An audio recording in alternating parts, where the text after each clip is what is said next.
I know. I just asked where it was. Because you'll hear clinking on the table. Your hand will fall all Do you have it on? No, I don't have mine either. Well, you can't yell at him if you didn't even wear it yourself. Did I miss something? Do you want me to ask you? I don't care. I don't want to upset her.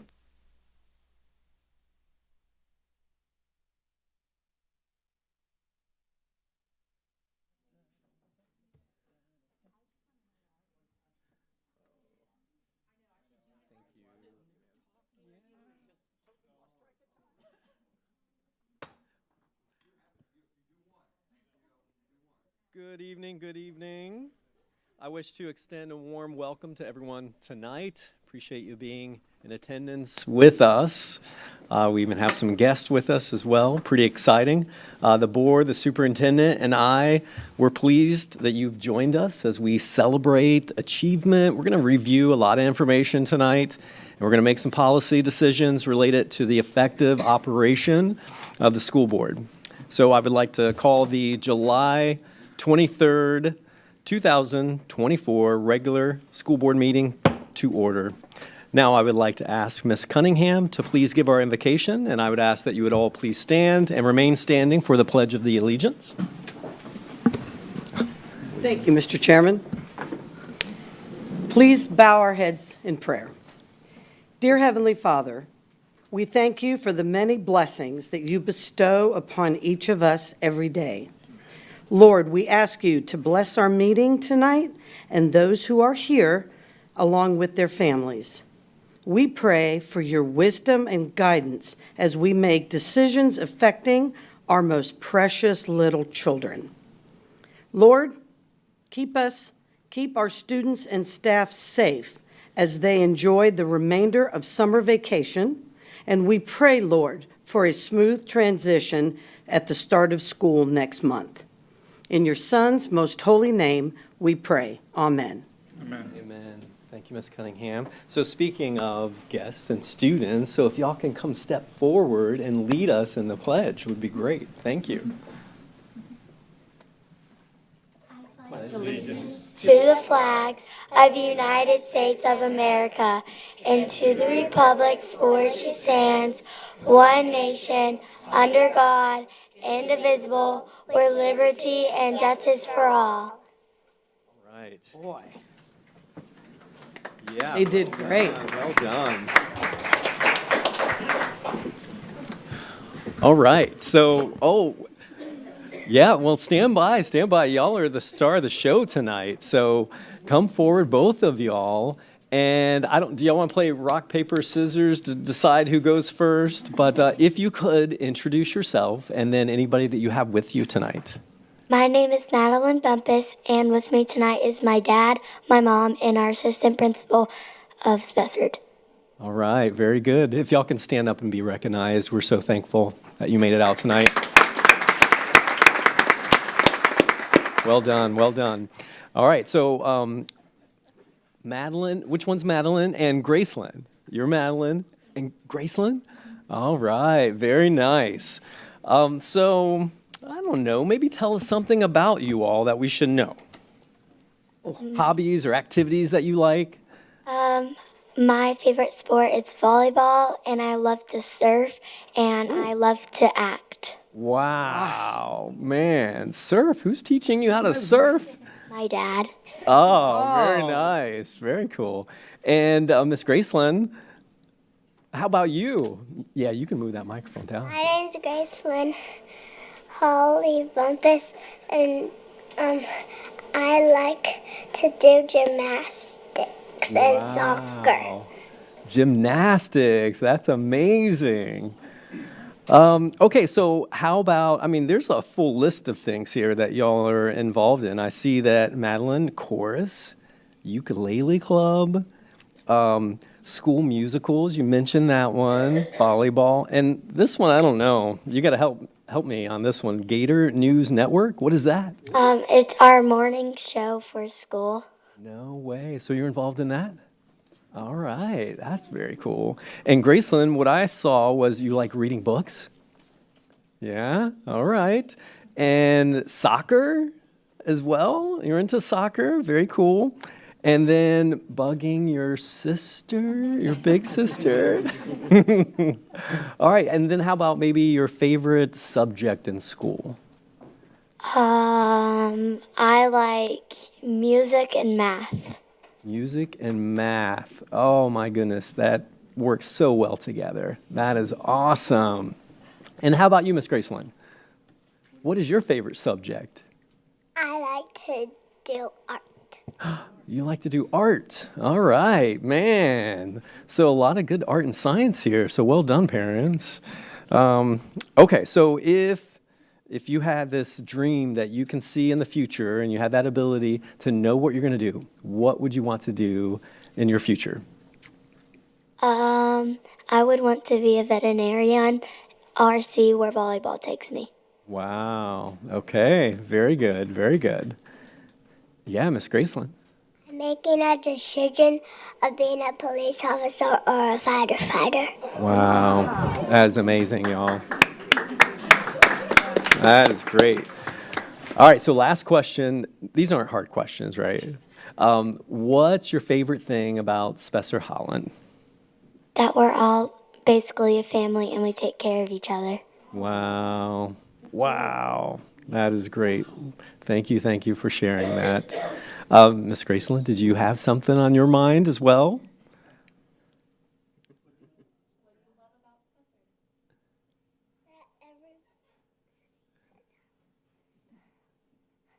What I love about Spessart Holland is that everybody is together in the same school. Wow, that is amazing. So if we can give them a round of applause for being here tonight. So if possible, before y'all exit out, if y'all can stand and come to the front, we'll get a picture with everybody together. Family, principal as well. We're so grateful that y'all made it out tonight to join us.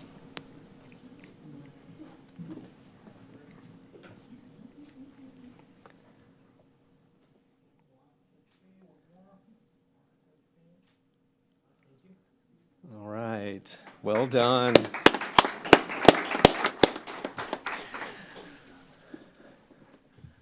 All right, board members. We're going to now move to the acceptance of the agenda. The first item is to accept our agenda. Superintendent Hyde, are there any revisions to the agenda as printed?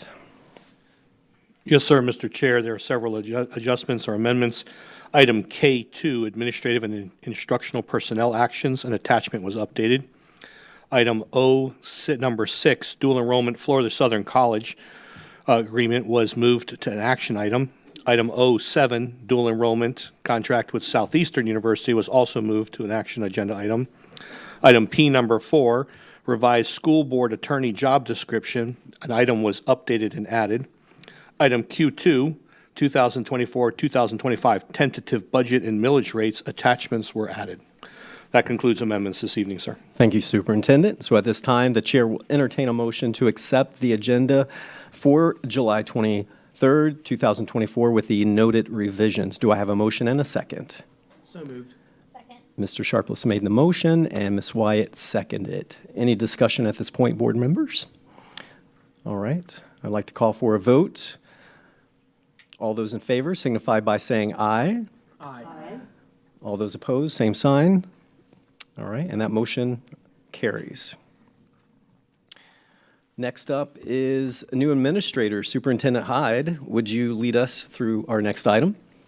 Yes, sir. Mr. Chair, members of the board, members of the community, and staff, thank you for being here this evening. We have 2 administrators to recognize this evening. We have Jennifer Weidenman, acting principal at Lawton Childs Middle Academy, being transferred to the acting principal at Oscar J. Pope Elementary.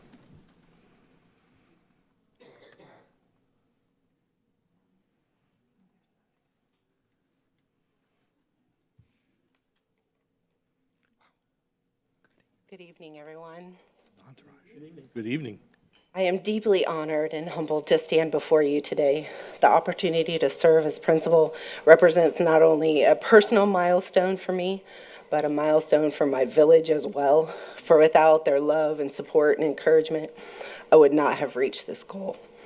As a PCPS graduate, it is my privilege to serve the organization that has given me so much. I extend my heartfelt gratitude to Mr. Hyde, Mr. Green, Ms. Kendrick, and to each of you for entrusting me with this important role. I'm eager to collaborate with the faculty and staff to strengthen the community and capacity of all of the school stakeholders. Together, we will continue to build upon the foundation laid by my predecessors and cultivate an environment where every student feels valued, encouraged, and empowered to achieve their fullest potential. I pledge to lead with integrity, compassion, and a relentless pursuit of academic excellence. I'm confident that we'll foster an enriching educational experience that prepares our students for success. Thank you once again for this incredible honor. I'm excited to serve this community, and go Stallions. Congratulations. Well done, well done. So we'll take your picture, and then we need to get all 300 of your guests. Wow. Somewhere on the stage here to take a picture with you. So why don't we take a picture of her by herself, please, and then we'll go ahead and bring her family and friends down.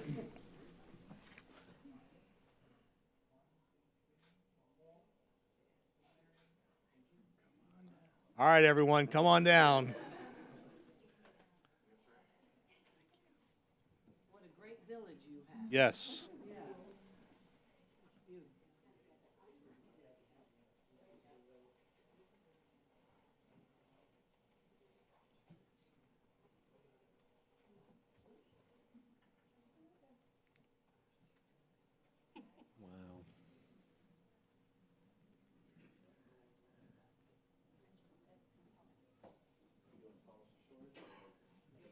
There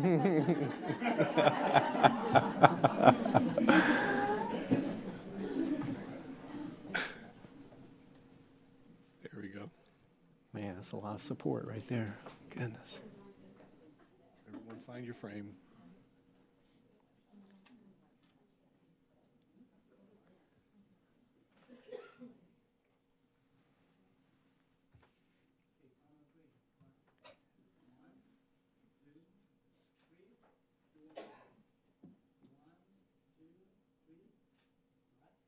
Fantastic. Congratulations.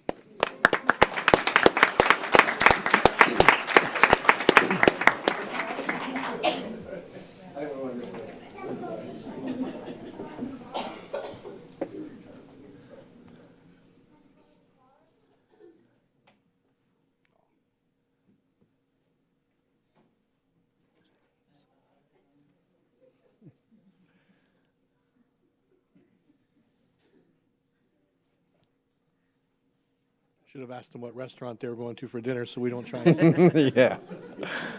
All right, next up, we have Mr. Jason Dent, Acting Head of Program at Fort Meade Middle Senior, being promoted to Head of Program at Fort Meade Middle Senior. Congratulations, sir. Yeah. Good evening. Good evening. I just want to say thank you to Mr. Blankenship, Ms. Collins, Superintendent Hyde, and the board members for officially letting me start this new adventure at the best school in Polk County, Fort Meade Middle Senior. That's right, go Miners. Now I'm just looking forward to still being down there and continuing the great work that we're doing down there. So thank you. Great job, sir. Thank you.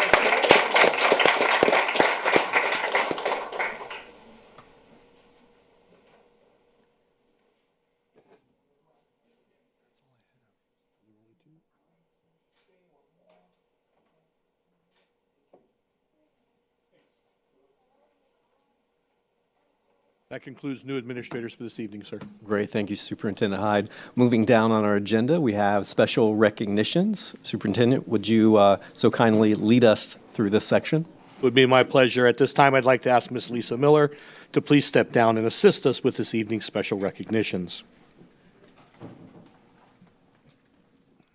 I'd also like to invite Jeanette Crowley, Director of Strategic Planning and Partnerships, to come forward and present our two recognitions for this evening.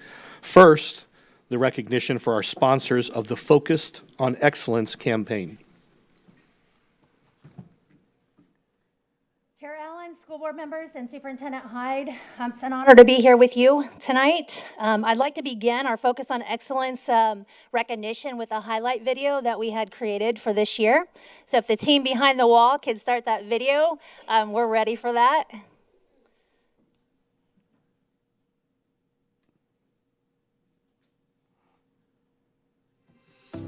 The Focus on Excellence Employee Recognition Campaign celebrates the important contributions of staff members from all employee groups with a special focus on finding those who might get overlooked among the hustle and bustle of keeping one of the nation's 30th largest school districts running efficiently. Each quarter, 10 employees are selected as winners and receive prizes from our generous sponsors. In addition, they are invited to a special appreciation luncheon and recognized at a school board meeting. All winners are also highlighted on the district's social media channels and website.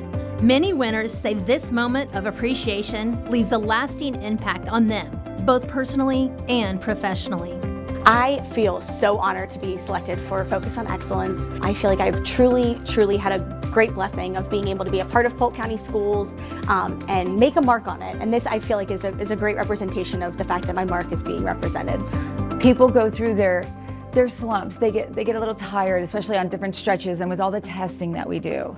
And receiving something like this, you go, okay, like, wow, how can I get this feeling to everybody else so they can feel the pride and the excitement? Everybody is important in the school. Sometimes the rest of the people not see because we're working in the night or we're working when the teachers are out. But it's important that they show for have the school clean, safe, and everything working. It recognizes people that don't get recognized. It reaches out to people that we will never even hear about. Because we're all so different and spread out, this kind of brings everybody together where everyone can see that, others are doing a good job when you don't even know that they even exist or what their skill or trade is. It means a lot. I can't describe it. I do my job, I love my job. To be able to help those students, parents, making sure they're getting to school, to and from safely. I may be the only light that child may see or may ever know. So to know that I'm able to be a difference, oh my God, again, I can't describe the feeling. This has personally motivated me to encourage people in my life and just to remember that just sometimes nominating someone for something, taking the time to do that can really be helpful in that person's life, maybe even changing the trajectory of their lives. And we have no idea how much influence we can have through being an encourager.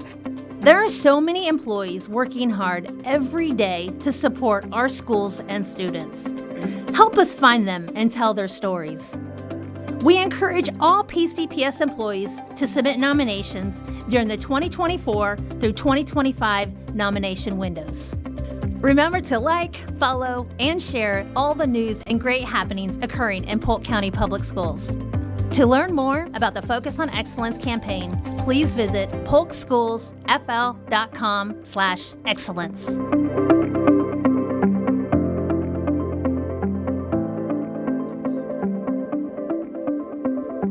So I think that video captures our program perfectly. I'm proud of the impact that this meaningful program is having on our employees and school district. It would not be possible without our generous sponsors for the program.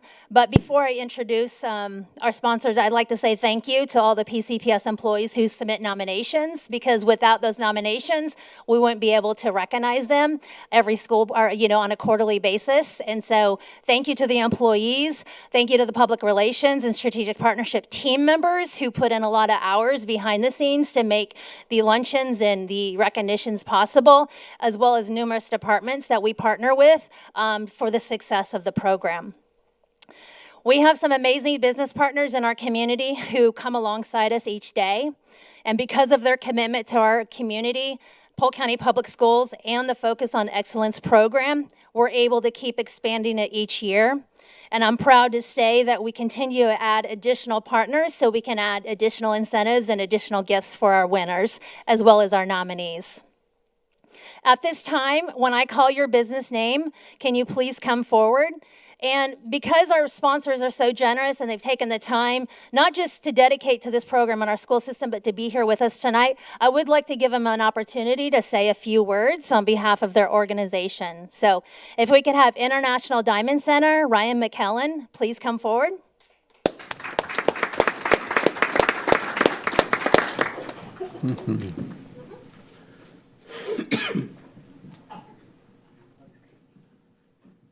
Thank you very much for the opportunity to be here. Appreciate it very much. As someone who has 4 children, I understand that the foundation for their success starts with their teachers and their support that they have to help guide them along the way. Just being a parent isn't enough. You got to have mentors. You got to have people that you look up to, people that help mold you. And I certainly have seen that, and it's been very evident in my children. So I wanted to be a part of this year. I wanted to make sure that we were helping to make an impact in the lives of those people who are spending all their time and, just giving all their energy to making sure that our kids are doing well. So again, thank you very much for the opportunity. International Diamond Center, thanks you for that opportunity. And then, we're here in Polk County doing all the right things and trying to make sure that everybody's taken care of. So thank you. I really greatly appreciate it. Well done. That's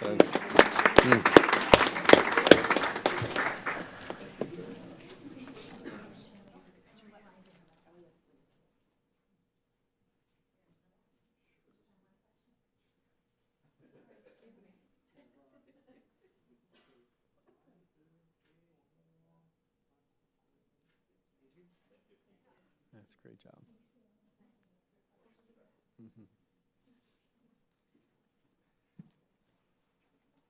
Okay, next we have IDX, which is formerly Image Depot Express, Ryan Delvaneri. He could not be here with us tonight, but he definitely is a team player and supports Polk County Public Schools in a lot of different ways, so I want to publicly acknowledge him. Mid-Florida Credit Union, we have Valerie Dollison and Jennifer Devereaux. Can you please come up?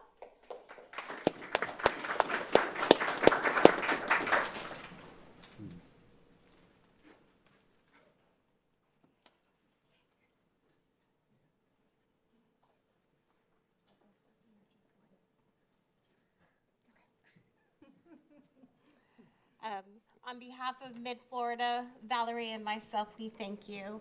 As we celebrate Mid-Florida Credit Union's 70-year anniversary, we're reminded of our humble beginnings as a Polk County Teachers Credit Union.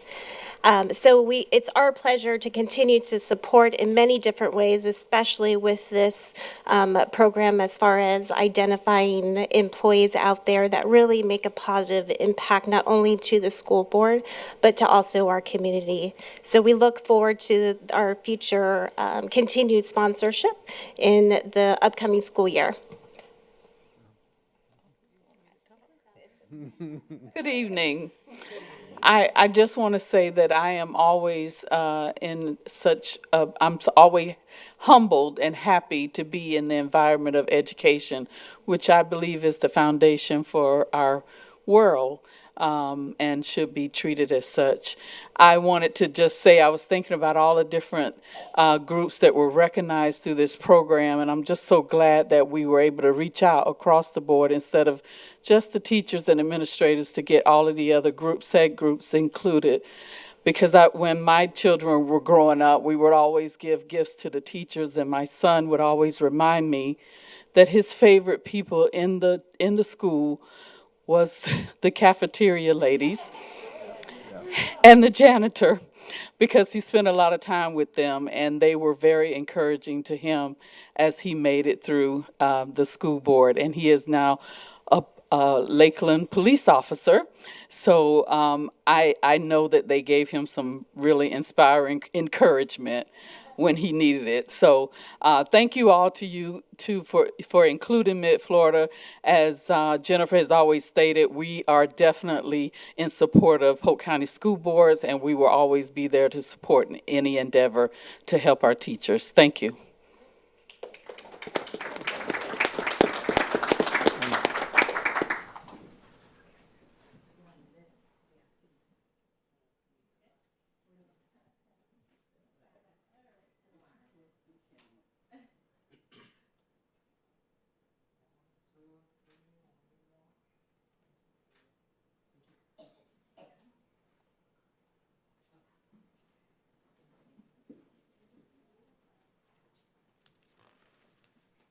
And next, we have Public Supermarkets, Inc., and we have Jared here with us. If you could come forward, Jared. Good evening, everyone. So we're very thankful for the faculty and staff of Polk County Public Schools. Publix and Public Supermarket Charities are proud supporters of everything that y'all do. Thank you very much.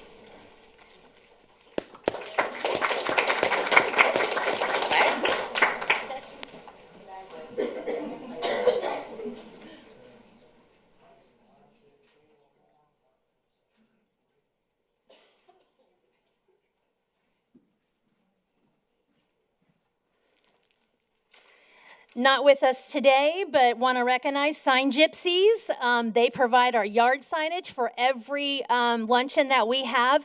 And then they also, each winner also gets a certificate from them as well. So want to thank Sign Gypsies for their partnership. Hand and Stone Massage and Facial Spa. Not with us, but we have Stephanie Schultz and Renee Torado that support us. Chick-fil-A, Bartow, which brought on their new partner with us, but they're not here as well. However, I did want to give them a special shout out and thank you because they provided the lunch for our board, superintendent, and staff today before our work session. So I wanted to thank them for their support. A.D. Morgan, okay. Matt couldn't be here with us tonight. Compass Mortgage, we have Scott Bound. He was not able to be with us here tonight. CPS Investment Advisors, Erica Lepercio, also not here tonight. Dixie Southern Industrial Inc., Mike Curry. Okay, Mike is not here. The Club at Eaglebrook, Deborah Winter. She could not be here with us. And Lakeland Leads, we have Stephanie Colon with us here tonight.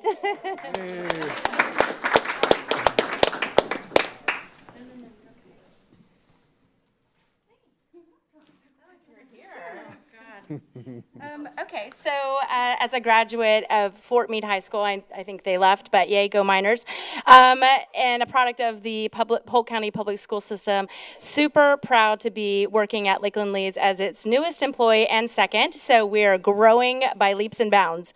So, but as a sponsor of Focus on Excellence, we're proud to be a sponsor. We're proud to work and partner alongside any heads of programs and other administrators within the school board, and super excited to see where our relationship was going to continue to grow with Polk County Public Schools. So thank you.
It's on. Hello, there we go. Next, I'd like Ms. Crowley to recognize the United Way Champion Award winners for the 2023 Employee Giving Campaign. I had better have won this year. Thank you, Superintendent Hyde. I see Ryan Van sitting here. He didn't have a bobblehead this year. All right. So each year, our school district conducts an employee workplace campaign to support the United Way of Central Florida. And for the third year in a row, staff had the opportunity to also donate to the Polk Education Foundation through the Employee Giving Campaign. Funds raised for United Way and Polk Education Foundation are combined and count towards our overall giving to the United Way of Central Florida. So the total amount of funds raised for the 2023 campaign year is $69,000, $69,000, I'm so sorry, I don't know why I can't say this anymore, I practiced. $69,000 and 15 cents, $69,000 15 cents, sorry. Of this amount, $11,521 was raised towards the Polk Education Foundation. We had 55 schools and 19 departments participate. And Polk County Public Schools ranks number 11 in total giving to United Way out of over 500 companies. So at this time, I'd like to invite Christina Kreiser Jackson, President and CEO of United Way of Central Florida, to say a few words. And Olivia. I apologize. Good evening, Polk County School Board and Superintendent Hyde. We are so grateful to be here today. And I could joke about how it's after 5, so I've brought my daughter. But the theme this year is leading the way. And it is so important for me to see her around community leaders that care. And we see it on a regular basis. I can talk about Reading Pals, community schools, our partners that we work with, but I know each and every one of you throughout the community helps in individual ways and collective ways as a school board. But it's so exciting to see you all with either it's one of our partner agencies, starting support groups for adults with children with disabilities, and even Olivia was just asking Dr. Allen, where's your giant pencil? But you find ways to celebrate and support our families and children on a regular basis. And I say this all the time, and Superintendent Hyde probably thinks I say it to everybody, but I know you all truly do have the hardest job, but also the most impactful job and most rewarding job in this community. And we are so grateful for your hard work. So thank you so much for your leadership. Again, it's leading the way. So we're celebrating you all being a top supporter for United Way of Central Florida. But again, we're so grateful for the many partnerships. And again, those one-on-one conversations and group conversations, we're really able to talk about the needs in the community and the continued growth. Over 150,000 individuals were served by our partner agencies this past year, 150,000.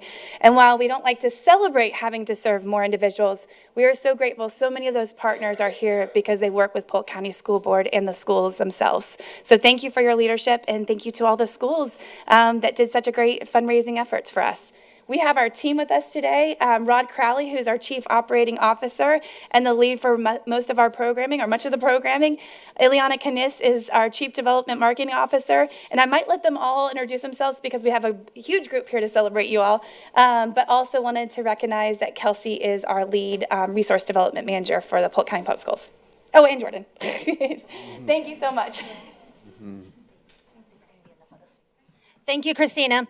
All right, so now I'm going to recognize our United Way Champion Award winners. And as I announce your name, if you could please come forward to receive your certificate and gift bag. All right, so for our top high school, once again, we have Lake Gibson High School.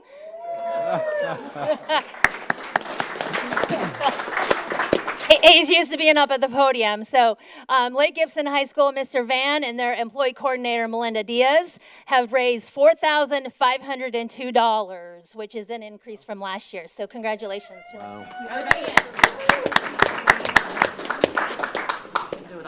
Thank you for coming out and inviting me out again. I know that I blocked this July meeting off every year to come get our award, but I couldn't do it without the amazing community we have at Lake Gibson, the amazing work that United Way. So many of our kids are able to be served by what we raise for them, and we raise most of this money through one of our big community events. Which, if you ever had the chance to come out and see the Rise of the Great Pumpkin, which we sell tickets for dirt cheap and still make a couple $1,000s to give, and then our staff members giving, and then the fact that I let people wear jeans all the time because I like to do it too. So and I just want to say thank you once again, and I'll see you back in July. Superintendent Hyde, I hope you made more than 4,000.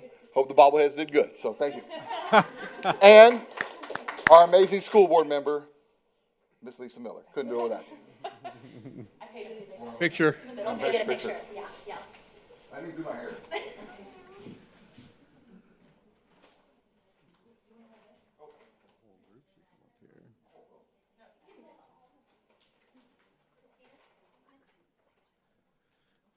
And while they take that picture, if we get the rest of the United Way staff to come down and join the picture, we'd really appreciate that as well.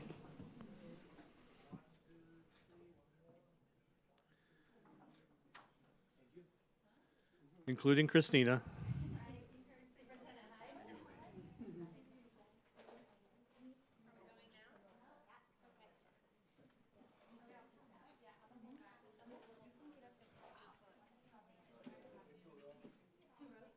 Great job, y'all. Good job, There you James. go. Good job.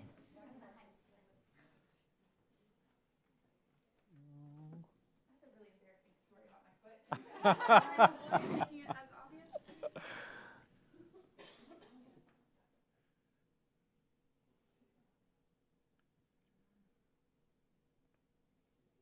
about the princess? Yeah, she needs to go up front. There we go. Nice. Much better. Yeah, really.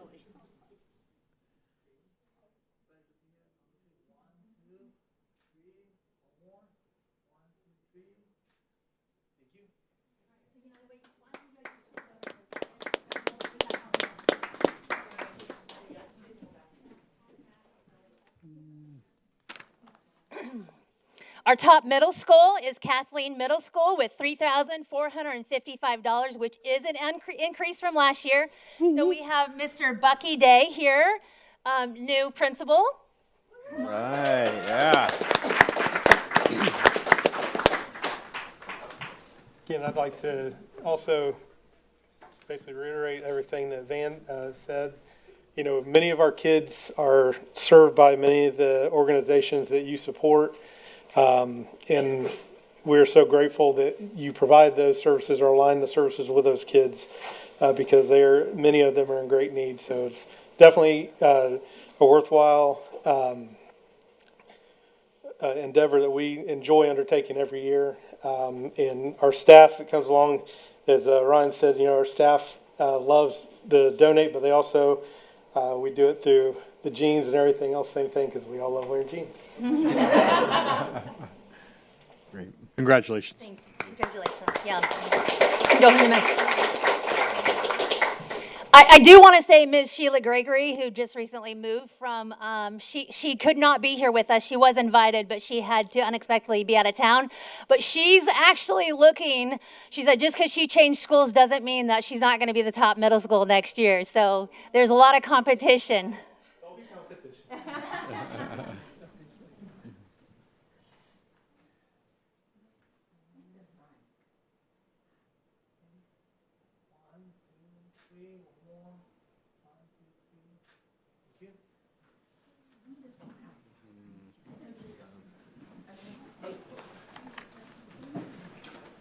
Our top elementary school is Spessard L. Holland with $5,074.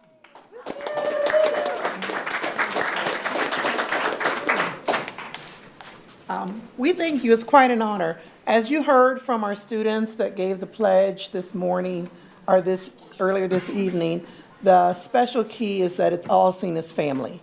And so when it comes to the opportunity to be able to come together and to provide donations to United Way that supports us, to support the students that we serve through their partners that they connect with, because we have a population of need.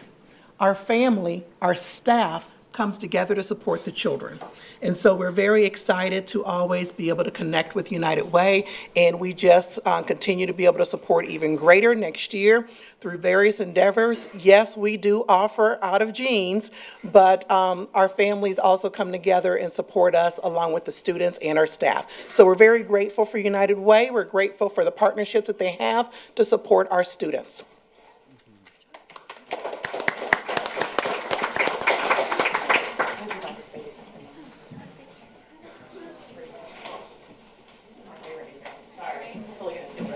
I know, on formation.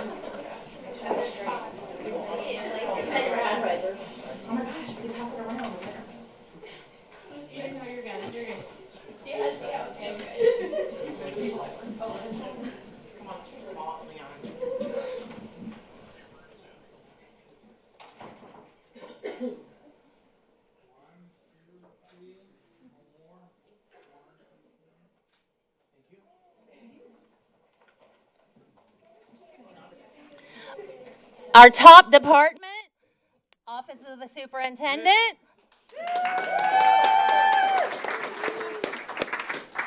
Who raised $6,117.50. which is the highest amount raised overall for department or school.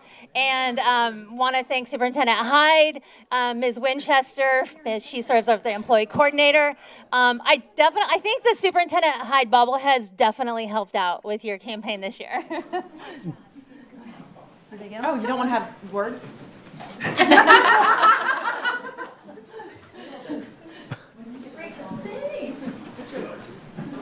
In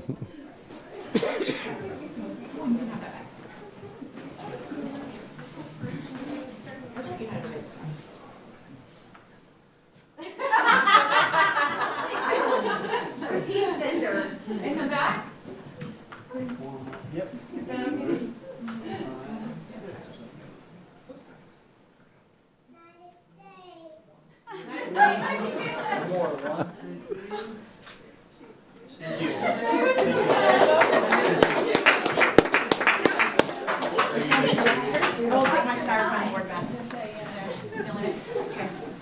We're almost done. Our next award is the highest gain in employee participation. So this goes to a school or department based on the number of employees they gave from the last year to this year. And so I'd like to congratulate Support Services Department because they had a 38% employee participation gain. I want to say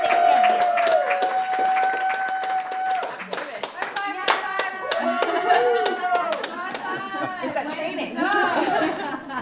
Well, before Mr. Hyde became the superintendent, we used to be the department that were here every single time. Our wonderful liaison for United Way, Mrs. Delphina, and Scott Reeves always help bring out everyone to participate, and we're coming for you, Mr. Hyde. If I'd have known the bobbleheads, I bought 12 bobbleheads for Daphne. I'd have known that was going to go against me. I might have really thought of that. But anyway, thank you. Thank you. What did you do with those bubbles? Yeah, I think you should do a bobblehead for you next year. Well, maybe this one. We got All right, we'll go ahead and hold that.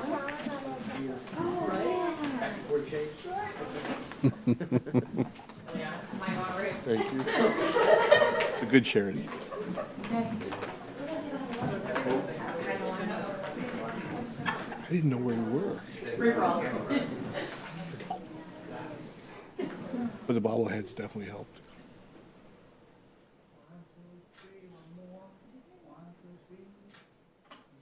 Congratulations, Mr. Davis. Congratulations for all your work. Take your time. Yeah, next year we got.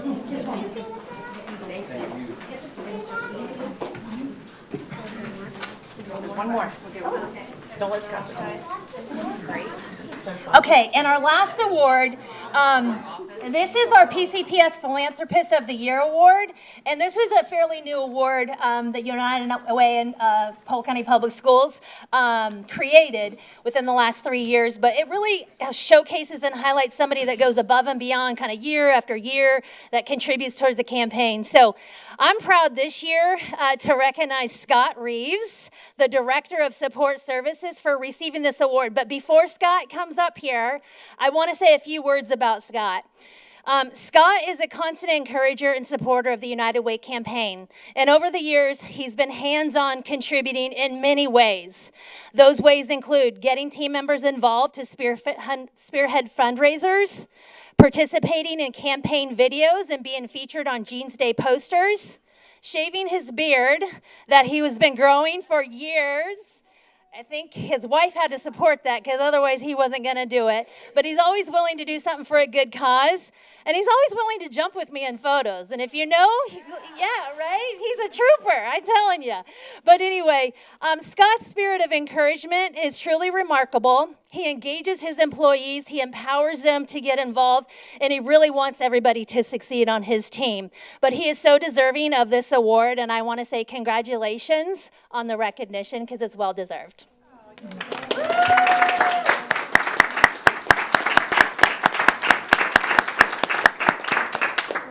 You know, she started talking, I started looking around to see if there was another Scott Reeves in the room because that just didn't fit me. But we've got some amazing employees, don't we? I mean, in every single department, focused on excellence. You look at those people and it's just amazing. We all come together. We know what our why is. We're here for the kids, but we're here for each other. And that's what I like about United Way, because it not only supports our students, it supports our community. There's been times where we have had employees come, close the door in an office, break my heart. They've got needs. All I have to do is call United Way. They'll either find the help or they'll find the resources for them.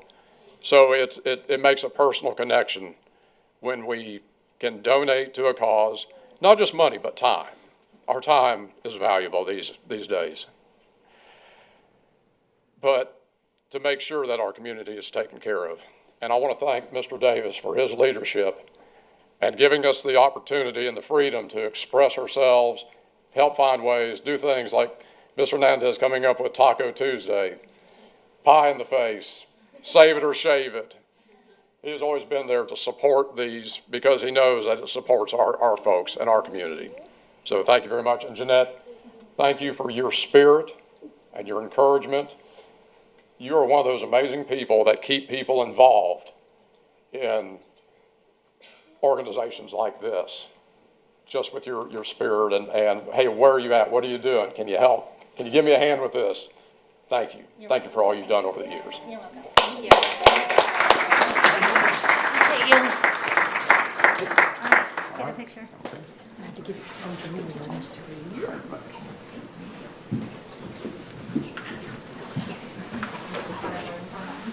You get a special bag.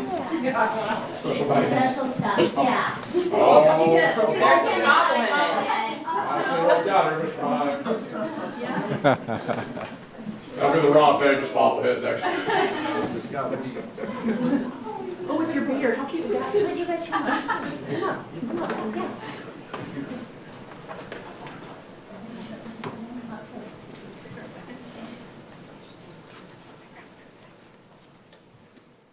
Oh, I gotta be in front.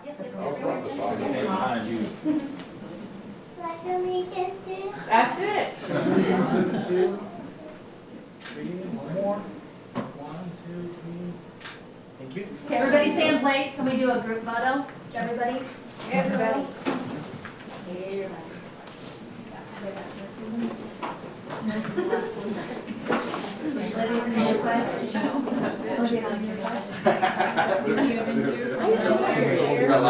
Yes, I certainly can. I want to go back there. You better believe it.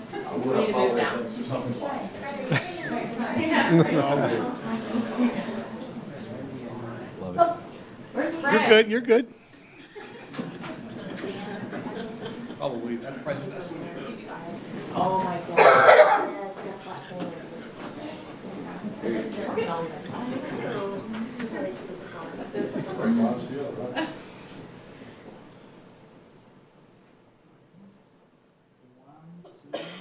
One more. 1, 2, 3.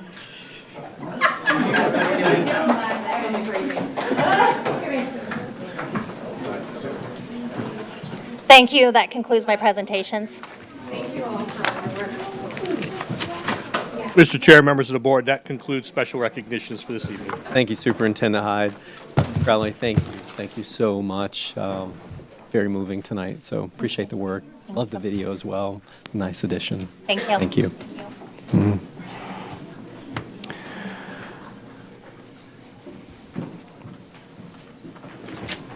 Thanks, everyone, for being with us tonight. Appreciate your service and your words as well.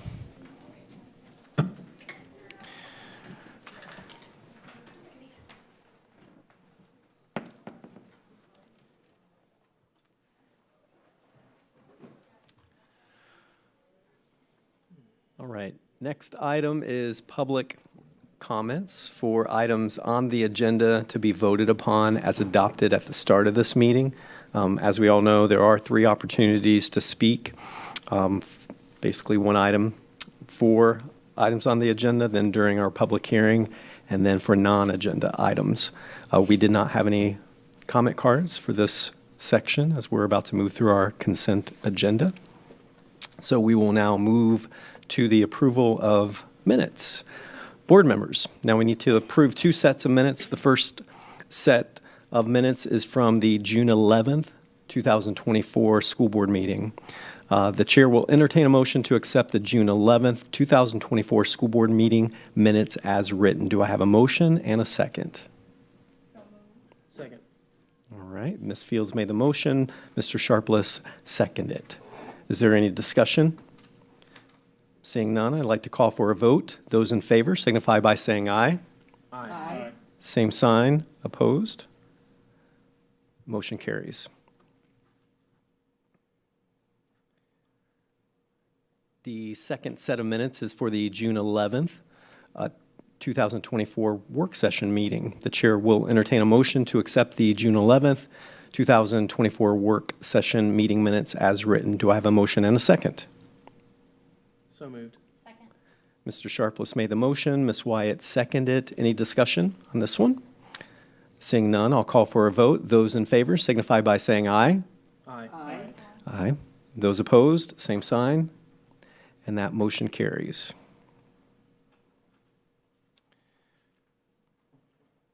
The next item is approval of today's consent agenda.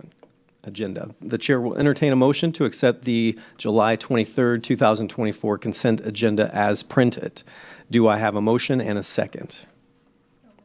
All right, Ms. Fields made the motion and Ms. Wyatt seconded. Any discussion on our consent agenda items? All right. I had a couple that I brought forward, basically asking for an update on, this would be M7. Superintendent, we had talked briefly about the legacy contracts. So if you can maybe address that question in particular. Yes, sir. In the interim, I had Ms. Winchester assist me by pulling a list of all of our contracted services. Now, please understand that while that list exceeds 1,000 entries, many of these are for private charter schools with individual contracts that they have, and also many of these are for our continuous service agreements, contracted service agreements, for support, for example, for the fine arts. So anytime we have to contract with someone to be a pianist or dance choreographer, set designer, those types of things, they show up on here. So I will be filtering this.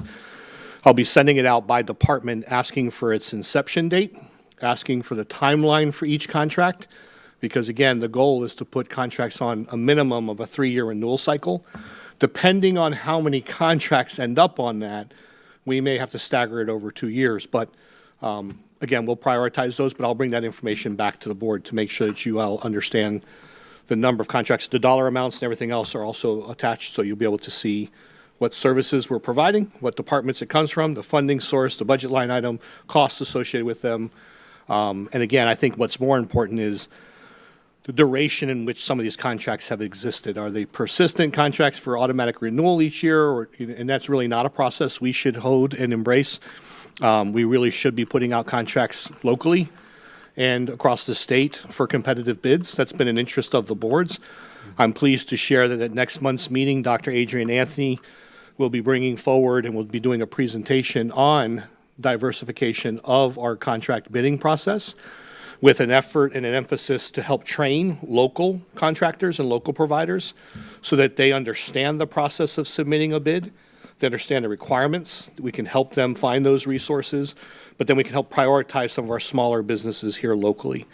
And so that there's a great opportunity for us to infuse more dollars here locally into our economy. So it's all part and parcel of this, so I'll be bringing this back to you next month. Thank you, Superintendent Hyde. And then there was one more as well I mentioned, and this would be 08, which is the Carnegie. And I thought it'd be great just to get on record exactly what that contract is. And this one was just a hallway conversation with our Chief Academic Officer. And man, I see a huge hole that this is going to fill, and I'm really excited about it. So I thought it'd be beneficial just to speak on record what this particular contract is going to do. So if that's okay, Mr. Absolutely. This is one of several strategies that we utilize to address classroom vacancies. Mm-hmm. Good evening, Honorable Board Chair Allen, Honorable Board, Superintendent Hyde. Last year, we had 620 long-term subs that Kelly provided. And if you don't know, a long-term sub is 10 or more days in the same classroom. So teaching, learning in division schools, we've come together and have come up with a way that we're going to provide long-term sub lessons. And it's going to take 3 years to get all of it done, but what happened is we're targeting certain areas. But what happened is a good lesson is nothing without good instruction. So what we've done, we're partnering with Kelly Services and Carnegie Mellon, this is the proposal, to provide not only professional development, but monthly coaching, both face-to-face and virtual, for up to 100 long-term subs. What happens, we'll come up with a process, like a badging process. So if a principal has a long-term sub vacancy, we already have people who have gone through our training who can go ahead and deliver the best possible instruction to our students. I really appreciate that. So thank you. Thank you, Mr. Naughton. All right, board members. At this point, do I have a motion and a second? We did move into discussion, so I would like to call for a vote on our consent agenda item. Those in favor signify by saying aye. Aye. Aye. Any opposed? And then that motion carries as well. And now we're moving down to the action agenda for the evening. And our first item on the agenda is P1, entitled Policy Updates.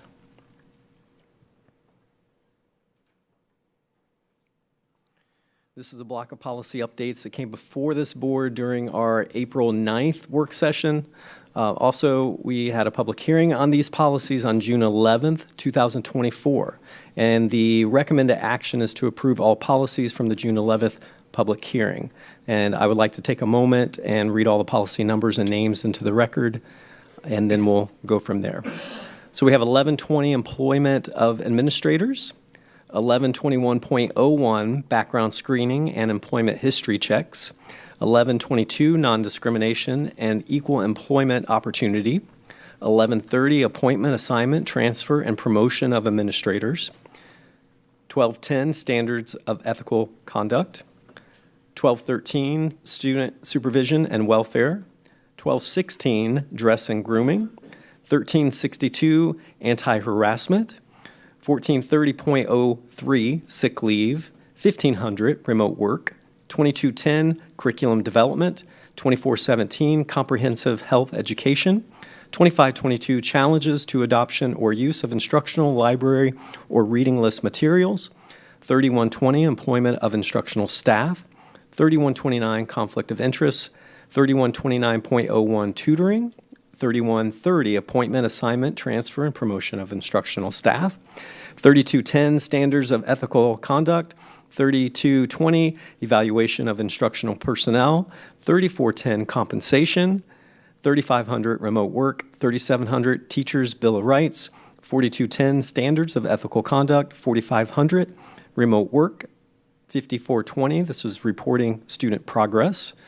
5465, general education development, GED test. 5780, student and parent rights. 5517.01, bullying and harassment. 6330, acquisition of professional architectural, engineering, landscape architectural, and land surveying services. 6440, cooperative purchasing. 6480, expenditures. 6490, legal services for employees, officers, and public hearings, or officials, rather. 6530, unemployment compensation. 6550, travel and expenses. 7100, facilities planning. 7251, logo and mascot. 7430.01, environmental health program. 7440.03, small unmanned aircraft systems. 7450, property inventory. 7455, accounting system for capital assets. 7540, technology. 7440.03, student internet safety and acceptable use. 7540.04, staff technology, acceptable use and safety. 8330, student records. And lastly, 8510, wellness. Great work, board members.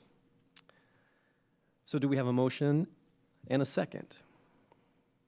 So moved. All right. Ms. Cunningham made the motion, and I heard Ms. Fields second it. Any discussion on this block of policies that has gone through our rigorous process? Seeing none, I'd like to call for a vote. Those in favor signify by saying aye. Aye. All those opposed? And that motion carries. Great work, team. Next, we have P2, fire loss. This is Winter Haven High School. This item seeks to approve partial release of payment for repair and replacement cost due to the fire at Winter Haven High School of $129,222.56. Do we have a motion and a second? So moved. All right, Mr. Sharpless made the motion and Ms. Fields seconded it. Any discussion, board members? And I think we have someone to give us an update on this before we vote on it. Here to answer questions if you have any. Okay.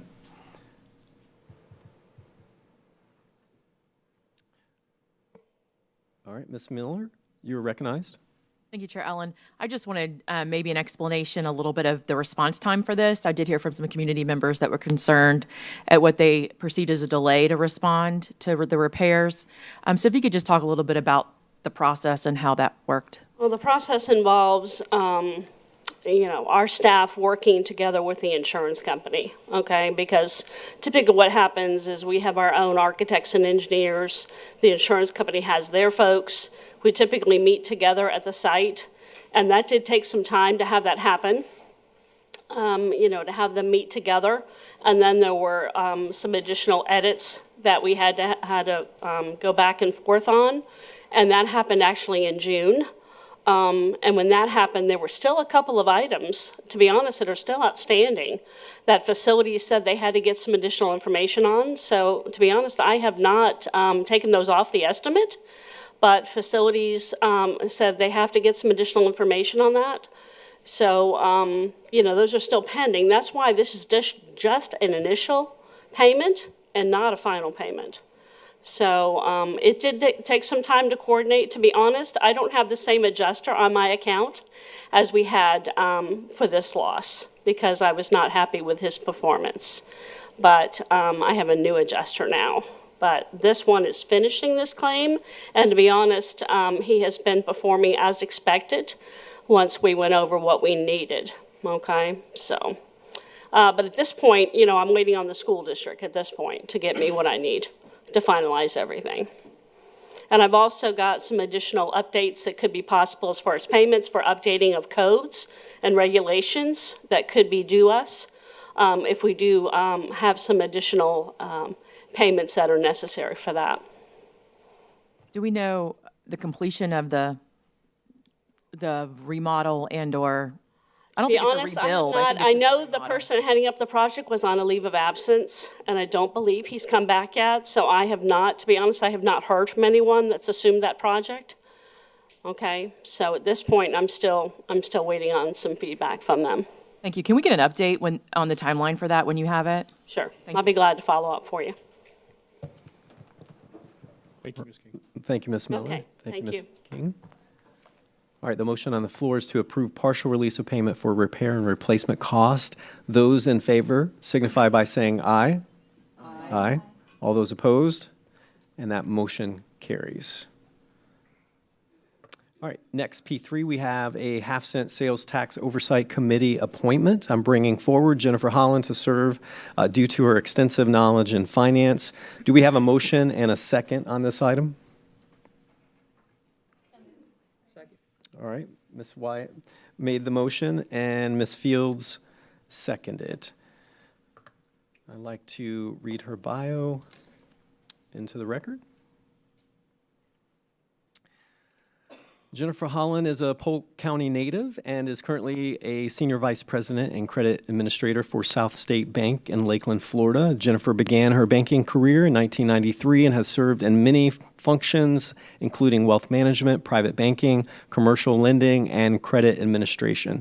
Jennifer is a proud alumni of the Polk County Public School System, as well as the University of South Florida. She is a Leadership Lakeland graduate and has served on several boards in the community, such as the Lakeland Area Chamber of Commerce Board and the Peace River Center's Domestic Violence Advisory Board. In her spare time, Jennifer enjoys working out, hiking, and spending time with her family. Jennifer is married and has one son who also attended Polk County Public Schools and is now also enrolled at the University of South Florida. Two things, if you notice, within each agenda item, board members, you're going to find fields entitled goals. Have y'all noticed that within your board docs agenda item? So for each item we vote on, those items are attached to our strategic plan. And those subpoints, I would like to publicly thank Superintendent Hyde for adding this feature to the work happening in our district. This one item in particular is matched with Strategy 4.1, and we all have this responsibility as well to ensure that the use of district funds is transparent, strategic, and aligned. So at this time, I would like to move and call for a vote. So the motion on the floor is to approve Jennifer Holland's appointment to the half-cent sales tax oversight committee. Those in favor signify by saying aye. Aye. Aye. All those opposed, and that motion carries. Next, we have P4. This is dual enrollment Florida Southern College Articulation Agreement. Do we have a motion and a second on this item? Ms. Fields made the motion and Ms. Miller seconded. Any discussion at this point on this item? And just as a point of transparency, I'm recusing myself from this vote. I've filled out the proper paperwork as it relates to a conflict of interest as I serve and teach in the classroom at Florida Southern College. So I would like to call for a vote. Those in favor signify by saying aye. Aye. All those opposed, and that motion carries. Next, we have P5, Dual Enrollment Southeastern University Articulation Agreement. Do we have a motion and a second? So moved. Ms. Cunningham made the motion. Ms. Fields seconded. Any discussion on this item, fellow board members? Ms. Wyatt, you're recognized. Thank you. I just wanted to make sure it was on the record that I have filled out a conflict of interest form due to my relationship with Southeastern and will not be voting on this item. Thank you, Ms. Wyatt. All right, I'll call for a vote. Those in favor signify by saying aye. Aye. Aye. Any opposed? And that motion carries. Next, we have a recommendation to accept the revised general counsel job description. We had extensive conversation on that today, and I appreciate everybody's work and contributions to that. Do we have a motion and a second? Second. Ms. Fields made the motion. Mr. Sharpless seconded. Any discussion on this item? All right, I would just like to say publicly thank you to Superintendent Hyde for extending his staff to assist us in this process. Thanks to Jason Pitts, I see him in the back there, John Murphy and Brian Warren for your time on this item. Now I'd like to call for a vote. Those in favor signify by saying aye. Aye. Aye. All those opposed, and that motion carries. Mr. Bridges. Thank you, sir. And next, we will go into our public hearing. I now open the public hearing. The first order of business is any comments on public hearing agenda items. As noted, there were 3 opportunities to speak, one on agenda items, one on our public hearing, and then one for non-agenda items. At this point, we do not have any comment cards on our public hearing section, so we will now move on to Q1, which is our public hearing for policy updates. To give you a little bit of historical background, this block of policy updates came before the board on May 14th. That was our rule development meeting. We're not taking any action on this item tonight. However, per our procedural change, I would like to open the floor for you to offer any recommendations, amendments, or changes to the following policies. And before we do that, I would like to read off that list of policy numbers and names into the record. So we have 2423 academies and small learning communities, 5410.01, promotion, acceleration, placement, and retention. 5830, student fundraising. 7440.01, video surveillance and electronic monitoring. 8405, school safety and security. 9130, public complaints. 9160, public attendance at school events. 9200, volunteers. 9211, booster clubs and other outside support organizations. And 9215, we have direct support organizations. All right, so we have a motion and, oh, actually, rather, we were not voting on that, so I don't see any board member comments on Q1. All right. Moving down to Q2. Tentative budget and millage rates. Ms. Jenkins, I see you in the back. Thanks for being here this evening. Could you please come forward to present this item to us?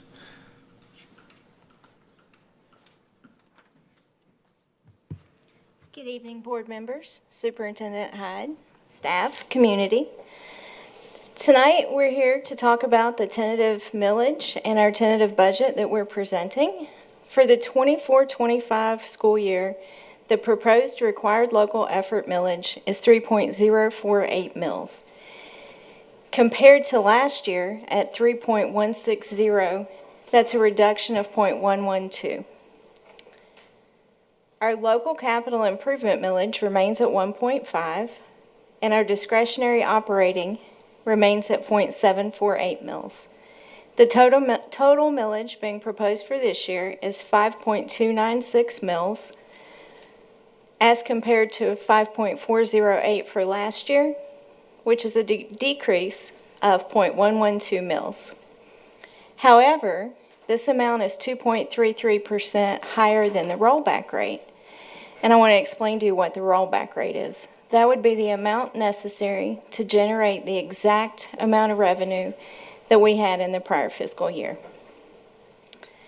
For Polk County, our gross taxable value is a little over $75.5 billion as compared to $69.5 billion for the prior year, which is an increase of around $6 billion or 8.73%. So what that means is our property rates have increased around 8.73%. So when our homeowners see an increase in taxes, it's due to the increase in property value versus an increase in millage. They have an inverse and an offset. The required local effort is expected to generate around $221 million. The discretionary will generate $54.2 million. Our capital totaling $275 million for our operating. Our capital millage will generate around $108.8 million. And our total millage for this year is expected to be $384 million. Our budget for the 24-25 year is currently calculated at $2,261,751,276 compared to $2,503,715,811 for the prior year. This is a decrease of $241.9 million. That decrease can be attributed to two very important things. It's the spending down of ESSER funds. September is the cap for that, so all the remaining ESSER will be spent out by September 30th. We do have a liquidation period, but that is the close off for expenditures. And our capital projects, there's a decrease of $163 million, and that's because we're spending down the sales tax bond. Do you all have any questions? No questions, Ms. Jenkins. Thank you so much. Thank you. So we'll take this in separate blocks here. So I'll start with basically asking for a motion to approve the required local effort, including prior period funding adjustment millage of 3.048 mils. Do we have a motion and a second? So moved. Second. Ms. Cunningham made the motion. Mr. Sharpless seconded. Any discussion? All right, now I'd like to call for a vote. Those in favor signify by saying aye. Aye. Any opposed? And that motion carries. Now I'll take a motion to approve the discretionary operating millage of .748. Do we have a motion and a second on this item? Ms. Fields Second. made the motion and Ms. Cunningham seconded it. Any discussion? Those in favor signify by saying aye. Aye. Any opposed? And that motion carries. Now I'll take a motion to approve the local capital improvement or capital outlay millage of 1.5. Do we have a motion and a second? So moved. Second. All right, so Ms. Cunningham made the motion, Ms. Wyatt seconded. Any discussion? Now I'd like to call for a vote. Those in favor signify by saying aye. Aye. Those opposed? And that motion carries. I'll take a motion to approve Resolution 2024-2025/01, formally adopting the millage rates for 2024-25. The total millage rate to be levied is 2.33%, more than the rollback rate. Do we have a motion and a second? So moved. Ms. Fields made the motion. Second. And Mr. Sharpless seconded. Any discussion? All right, I'd like to call for a vote. Those in favor signify by saying aye. Aye. Any opposed? And that motion carries. Board members, now I'll take a motion to approve Resolution 2024-2025/02, formally adopting the 2024-25 tentative budget in the amount of $2,261,751,276. Do we have a motion and a second? So moved. Ms. Cunningham made the motion, and Ms. Fields seconded. I'll call for a vote. Those in favor signify by saying aye. Aye. Those opposed? And that motion carries. Now, lastly, a motion to submit to the property appraiser Form DR-420S. This is Certificate of Taxable Value, which reflects the previously approved tentative millage rates and set the final budget hearing for Tuesday, September 3rd, 2024, no earlier than 5:01 p.m. at 1915 South Floral Avenue, Bartow, Florida, 33831. Do we have a motion and a second on that? So moved. Ms. Fields made the motion and Ms. Miller seconded. Any discussion? Seeing none, I'll call for a vote. Those in favor signify by saying aye. Aye. Those opposed? And that motion carries. Thank you for the work on that. All right, at this time, we will now close this public hearing on July 22nd and move back to our public meeting. Superintendent, this is your item. Do you have a report for us tonight? I do.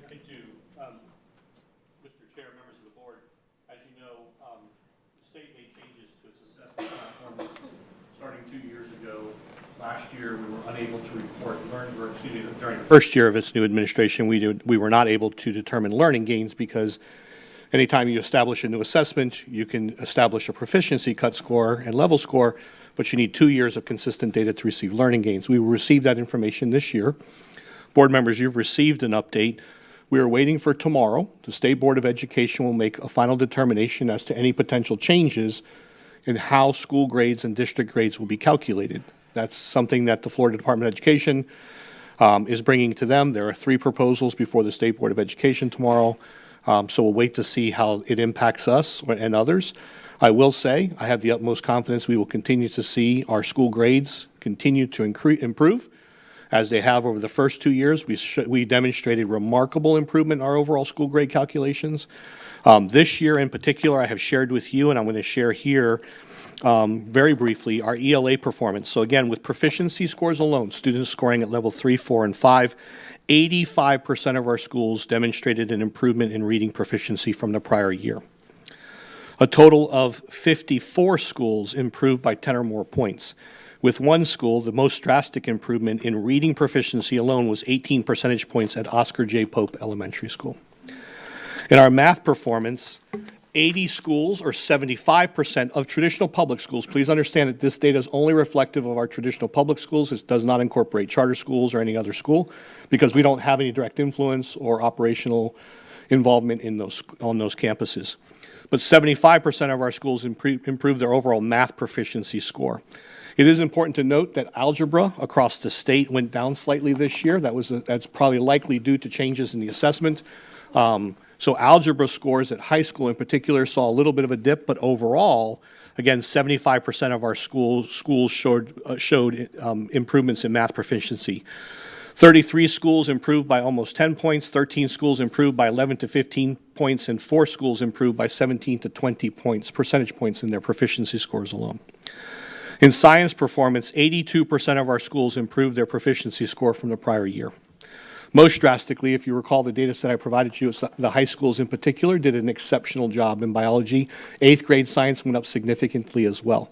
In fact, the two greatest improvements that we saw this year were in social studies and in science, as I shared with you in the data previously. 28 schools improved by up to 5 points, 22 schools improved 6 to 10 points, 19 schools improved by 11 to 15 points, 5 schools improved by 17 to 20 percentage points. Again, this is in science proficiency alone.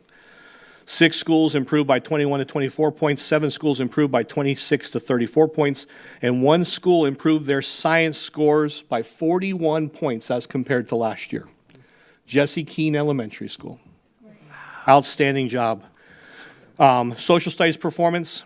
Again, this data set, just to be transparent, only applies to 41 of the 107 schools, because only middle school and high schools report out that social studies data. So of those, 78% showed an improvement in proficiency scores from the prior year. 11 schools improved by up to 5 points, 9 schools improved 6 to 10 points, 5 schools improved by 11 to 15 points, 7 schools improved by a total of 16 to 22 points over the prior year. 94 of our schools, or 89%, improved their overall proficiency scores from the prior year. 16 schools improved by a total of up to 10 points. 28 schools improved by 11 to 20 points. 23 schools improved by 21 to 30 points. 12 schools improved by 31 to 40 points. 11 schools improved by 41 to 50 points, and 4 schools improved by 51 to 67 points, with Fort Meade being one of our greatest schools that demonstrated a change in overall proficiency scores from the prior year. So again, we don't have school grade calculations yet. We'll see again what happens tomorrow with the State Board of Education. But I do, and our team does project that we will see the increase again in the number of A schools. I'm proud to share we will not have any F schools next year, no matter how the state calculates grades. For the second year in a row, we've eliminated all of our F schools. D schools, we were presently at 11. We know that there will be a reduction. By how many will wait to be determined based off of what happens with the state board's decisions for calculations. We expect A schools and B schools to go up. We expect our C schools to go up slightly based off D's and F's moving, or D's schools possibly improving. We had multiple schools improve by over 2 letter grades. I'll provide that further analysis to you. Of the cells, we outpaced the state's overall growth in each one of those in 5 of the cells. We tied them in 2, and we lost to them in 1. And so again, I'll provide a further breakdown to each of you. We've been very quiet about our success this year, simply because we're waiting for the other few to drop with the State Board of Education. But I'm excited, and I want to say thank you to the amazing team of dedicated educators that we have in our classrooms each and every day. Despite all the challenges that we face, they have absolutely done an amazing job this last year, as they do each and every year. We are on a very positive 3-year trajectory. As you know, I provide you with an academic summary. You have probably one of the most detailed academic summaries in the state that shows not only our progress, overall proficiency improvement, but it breaks it down by demographic subgroups, so we can identify potential areas of additional need. And we address everything from industry certifications to proficiency to learning gains and everything else in between by content area. So I'm excited to be able to share that information with you. We don't receive official graduation rate data until November. So anytime that they calculate district grades, it's always the previous year's graduation rate data. The reason for that is because they don't finalize it till October, November, so there's no way for them to include it in the calculations for July and August. So again, very excited, another shining star for us. If you recall, at the end of the first year, we had increased our overall industry certifications, or excuse me, at the end of my second year, we increased the overall number of industry certifications by 1,500 additional industry certifications. We matched that yet again this year. So we continue to see this upward trajectory positively for all of our students across the board. So it's exciting. We have a long way to go. Our overall district ranking improved by at least three places. So there's a lot of concerns out there, a lot of valid concerns out there. We continue to focus, but I think our reading proficiency, our math proficiency, our science improvements, social studies improvements show that we're on a positive trajectory. And I'm excited to be able to share that data with you more formally and with the community at our next meetings, just simply so that, and again, I'm reluctant to do anything now because if I say anything now about projected grades, I can guarantee you the state board will make a different decision tomorrow, and I will shoot myself in the foot. So, but again, I want to say thank you to our amazing team of educators, our para-educators, our administrators, our bus drivers, our cafeteria workers. You heard it said here earlier by one of our community members that their child's strongest relationship was with the cafeteria workers, food service workers, and with the custodians. So it's proof that on every single one of our campuses, there's an opportunity for us to connect with our children. And that is our why. Our why is the starfish story. You know, the story of a child who's walking along the beach, there's starfish everywhere after a storm. He's placing the starfish into the ocean one at a time. Gentleman who's walking by says, "Why do you do that? It's not going to make a difference." And the child picks up another star, places it in the water, and says, "I made a difference for that one." That's what we have the opportunity to do every single day in every single classroom. We're going to fix it, and we're going to do it one child at a time with relationships that positively influence our students and our families and our communities.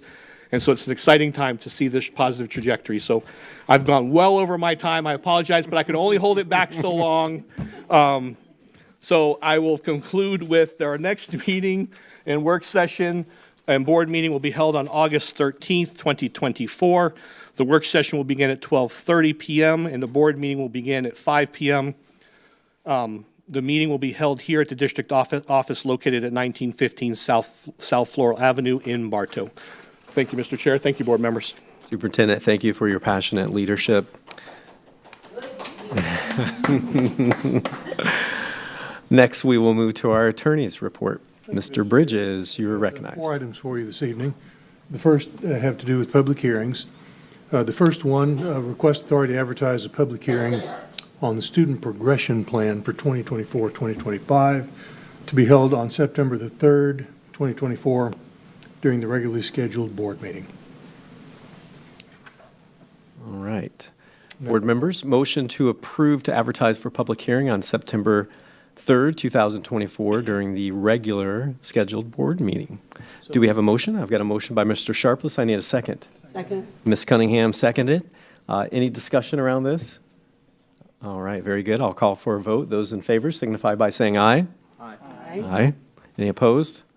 And that motion carries. Mr. Bridges. Second, request authority to advertise a public hearing to be held on September 3rd, 2024 during the regularly scheduled board meeting for policy updates provided at the July 23rd, 2024 work session for rule development. All right, very good. We have a motion, or I'm looking for a motion for approval to advertise the public hearing for policy updates presented at the July 23rd work session. All right, Ms. Wyatt made the motion and Ms. Miller seconded. Do we have any discussion, board members? All right, I'll call for a vote at this point. Those in favor signify by saying aye. Aye. Aye. Any opposed? Very good. And that motion carries. Mr. Bridges? Thank you. The third item I have for you this evening has to do with the final order in the case of Blue Cross and Blue Shield of Florida, Inc. versus the School Board of Polk County, Florida, dismissal of their formal protest and approval of award recommendations. So the first one, as you know, we had a proposal or an RFP on the street for health insurance, and it drew a protest. And after some considerable wrangling, the protester withdrew their protest, and DOA has closed their file and relinquished it to the school board of Polk County for action. The proposed final order before you is to dismiss this protest with prejudice.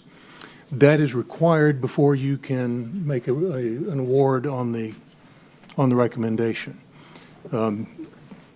Part of Florida's statutes set forth a requirement that when you have a protest, all action pursuant to award has to cease immediately. It is stayed until the protest is resolved.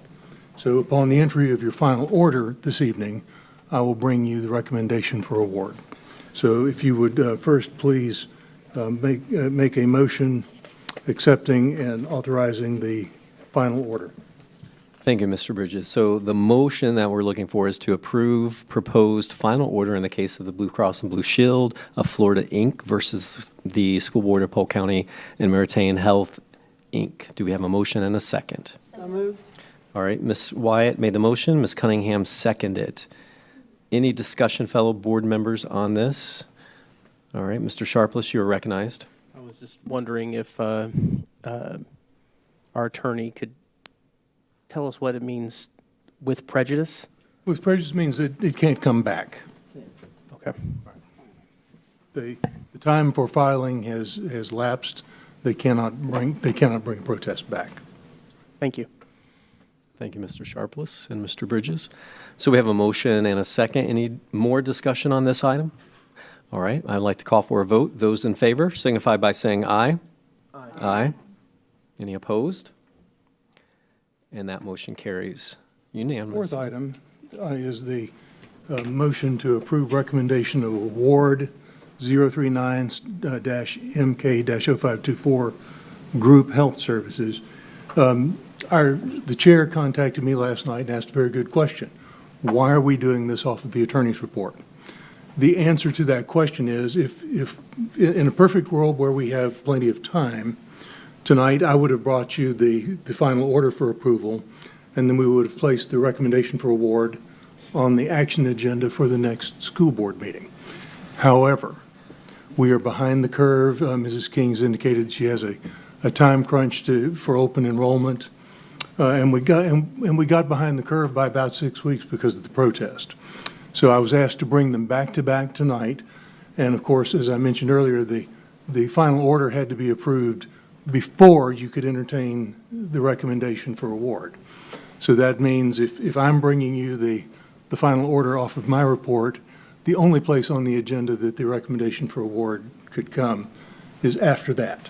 So that is why it is coming off of the attorney's report, why instead of being on the action agenda as it normally would. But if you would, the motion to, the recommendation is to approve the recommendation to award 039-MK-0524 Group Health Services with the following: Medical ASO to Meritain Health, Inc., an Aetna company, Concierge Care Coordination to Quantum Health, Inc., and Pharmacy Benefit Manager to Welldyne RX, LLC. You can make a single motion for that. All right, board members, so I'm looking for a motion on this one. So moved. Okay, I heard Ms. Wyatt Ms. Fields made the initial, and Mr. Nolte seconded. Any discussion, fellow board members, on this item? I see Ms. Miller, you're recognized. I just would like for our risk management leader to come forward and talk about how this decision was made to select these to be the awardees. There's been a lot of conversation about our healthcare plans and costs of them, and this is estimated the $16 million a year. I know because we sit on these committees, both Ms. Fields, different committees, but in this realm, that protest did kind of delay things. But if you could just talk about for the public how these were selected, I think that would be beneficial. Yes, we actually initially did a thorough search really of the market with our consultant, taking a look at the large market in general as far as who could take care of Polk County schools. We're approximately 18,000 members with our retirees, so we wanted to take a look at that and see who could indeed take care of a large self-insured group of our size. So taking a look at that, and taking a look at Polk County in general, we did interview and talk to several large insurers. And also taking into consideration that we are self-funded and that we are actually looking to do some very creative things, including wanting to carve out some of our own contracts, meaning to negotiate directly with, like, say, Lakeland Regional Hospital and some of those groups. There are only certain companies that would allow you to do things of that nature. And it's typically not going to be your traditional large, what they call the BUCAs or the Blue Cross, the Uniteds, the Cignas. Those traditional platforms are traditionally more the fully insureds that are looking to give you a network, and you use that network, and that's what you do. So we wanted to look at partnerships that would allow us those flexibility to be able to do those sorts of creative programming for our employees. So that was also very important to look for that. Another thing that was very attractive to the membership was navigation services. The more and more we get involved in the complexity of healthcare.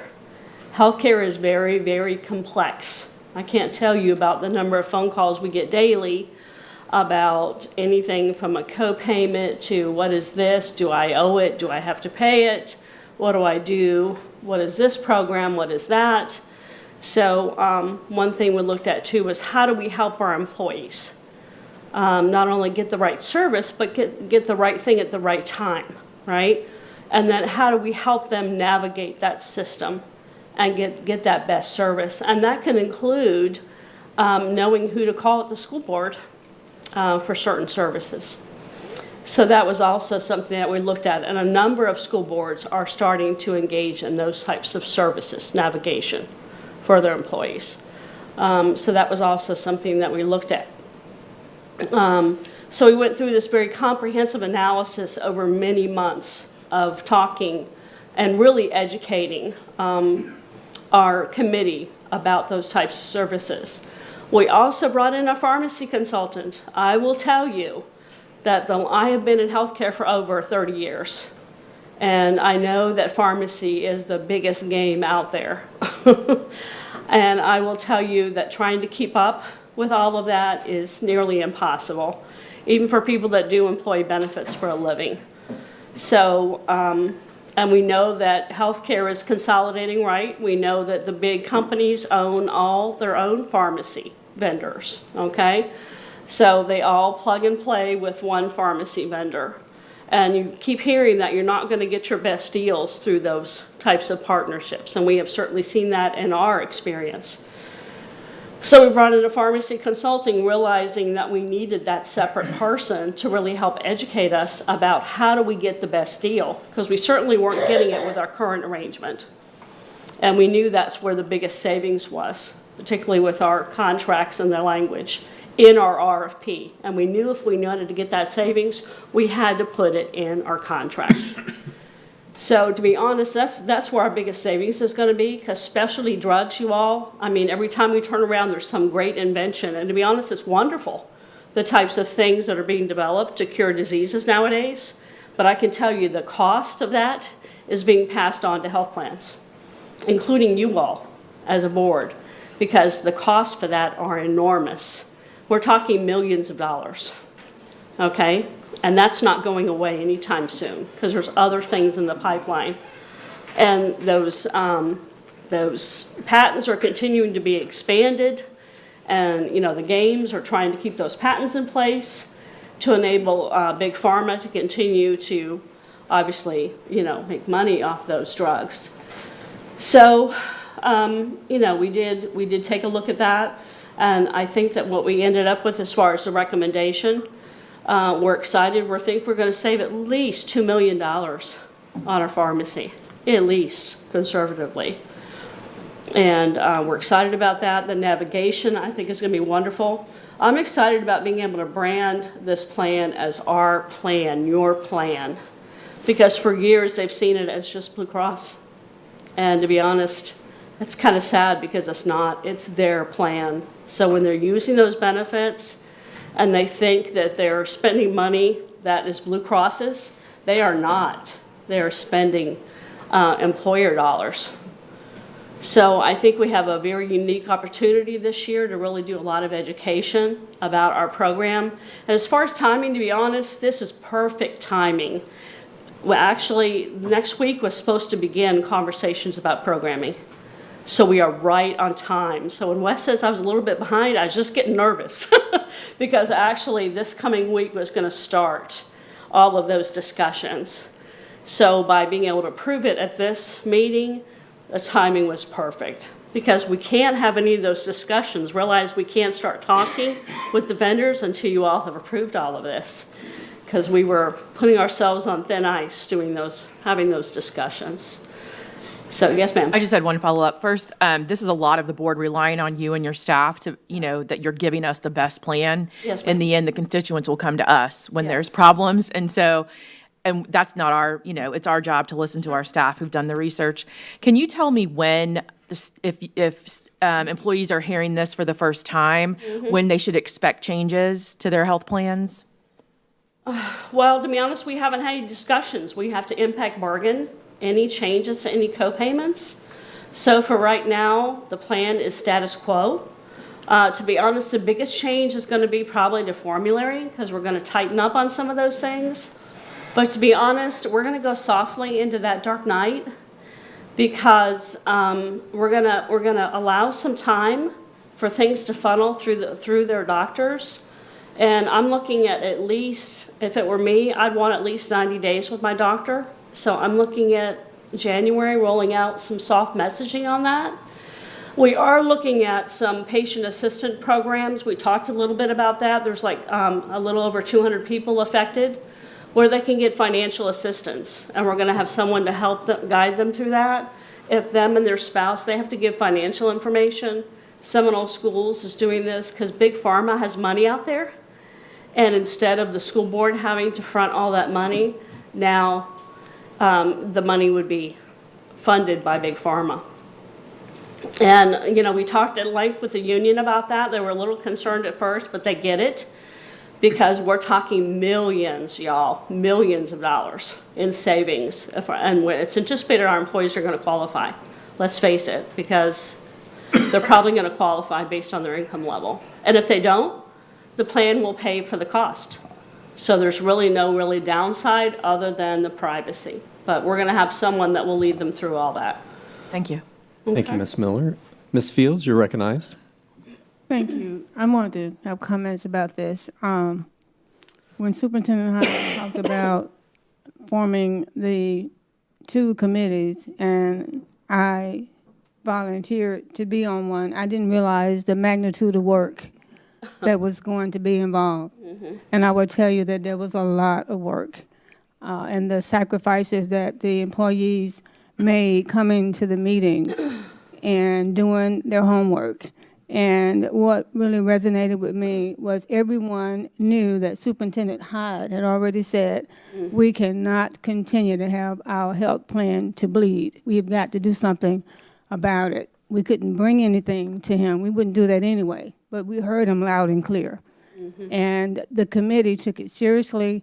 The steps that were taken, there isn't any way that anybody could say that it was not done with truth and with the interests of the employees at hand. And I want to personally thank everyone that served on that committee, and especially Michael Craig. He made sure that we did everything in decency and in order. And so I don't think there would be any doubt in anybody's mind. And it's going to be, change is hard.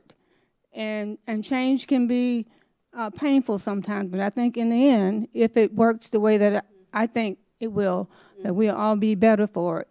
And we'll be able to save some dollars that can go directly into the classroom and directly to our staff. I can tell you 2 other districts, I just got back from my conference in Sarasota, 2 other districts are saving substantial amount of money going with mid-market PBMs. And I told 2 of my counterparts, I said, you need to be doing the same thing, because that's just what we're switching to as well. And they said, really? I said, uh-huh. And I said, Lake and Osceola already are doing the same thing, and they're showing substantial savings.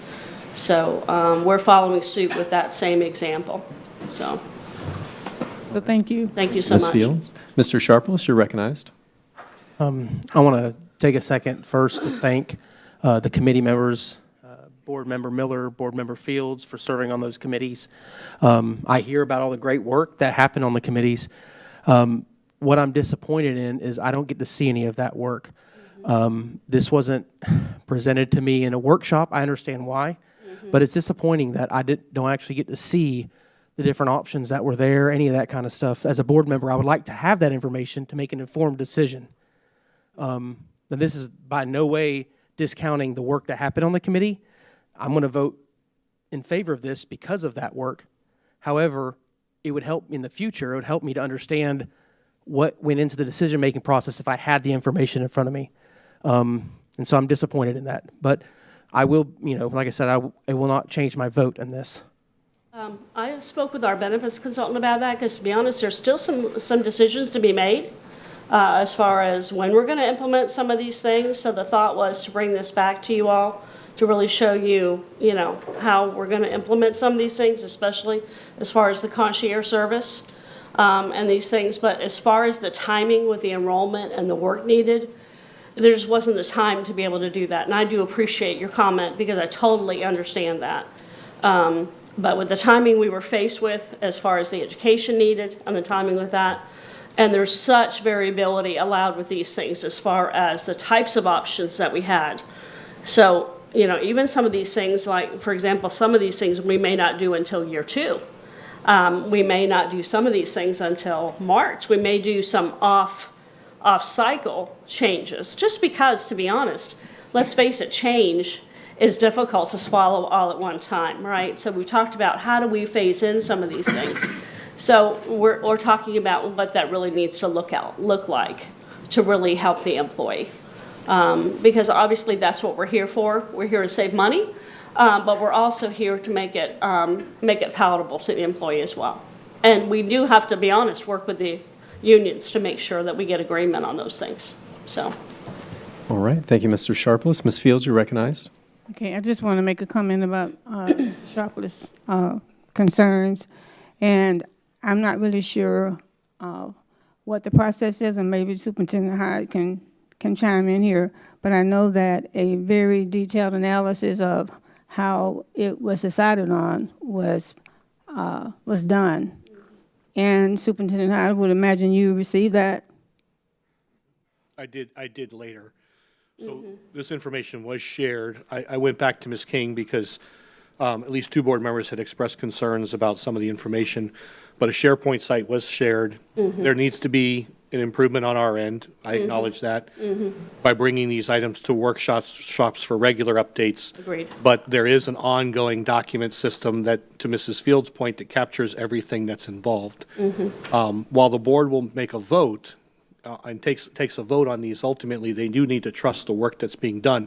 There's a reason why 2 board members were selected to be put on 2 separate committees.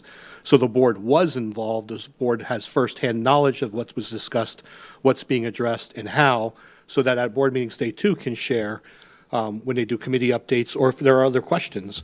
It should not come as a surprise, but unfortunately, with the bid protest and other things, there's only so much information and timeliness that we can provide.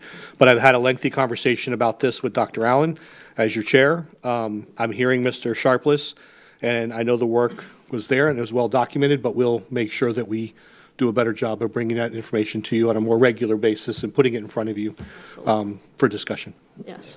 Also, if I remember correctly, we had a couple of reports. I know I did at least one, if not 2, and I don't remember if Miss Linda did or not, but I think the information was there, and if you all had concerns, surely in a public meeting, you could ask. I'm not trying to be rude or anything like that, but I just think that we maybe we could have done a little bit better, but then another factor was working directly with the union, being careful how we shared information and it not being put out in the public without it being finalized and causing confusion to the employees. So I don't know what else to say about it. Thank you, Ms. Fields. All right. I don't see anybody else on the speaker list. I'd like to call for a vote on this item. So those in favor signify by saying aye. Aye. Any opposed? All right. And that motion carries. Mr. Bridges. I would be remiss if I did not acknowledge the work of the team that addressed the protest that was filed on this matter. Drew Crawford of the law firm of Boswell and Dunlap, John Stidham and Jeff Sullivan of the law firm of Stidham and Stidham, and myself, Linda King and her folks in the risk management department, Michael Craig and Denise Whitaker in the purchasing department. When we have one of these things, it's an all-hands call. You drop what you're doing, and for our attorneys, that means sometimes putting aside work that they're doing on behalf of other clients that perhaps may pay them a significantly higher rate than we do. But they dropped what they were doing. The timeline on these is very compressed. It is complex litigation. If it was in circuit court, it may take 2 or 3 years to get to trial. In these protests, you've got 30 days from the day that the protest is filed until the administrative law judge is compelled by law to commence the hearing. So it really is drop what you're doing, and this is a full-time endeavor until you get through it. And so these folks really came to the aid of their country, and sometime in the next couple of weeks, they're going to enjoy the finest lunch that Polk County has to offer on me. So, thank you. Thank you, Mr. Bridges. Thank you, Ms. King. Thank you. All right, board members, now we're going to move to the auditor's report. Ms. Matthews, thanks for being here with us this evening, and you are recognized. Thank you, Mr. Chair.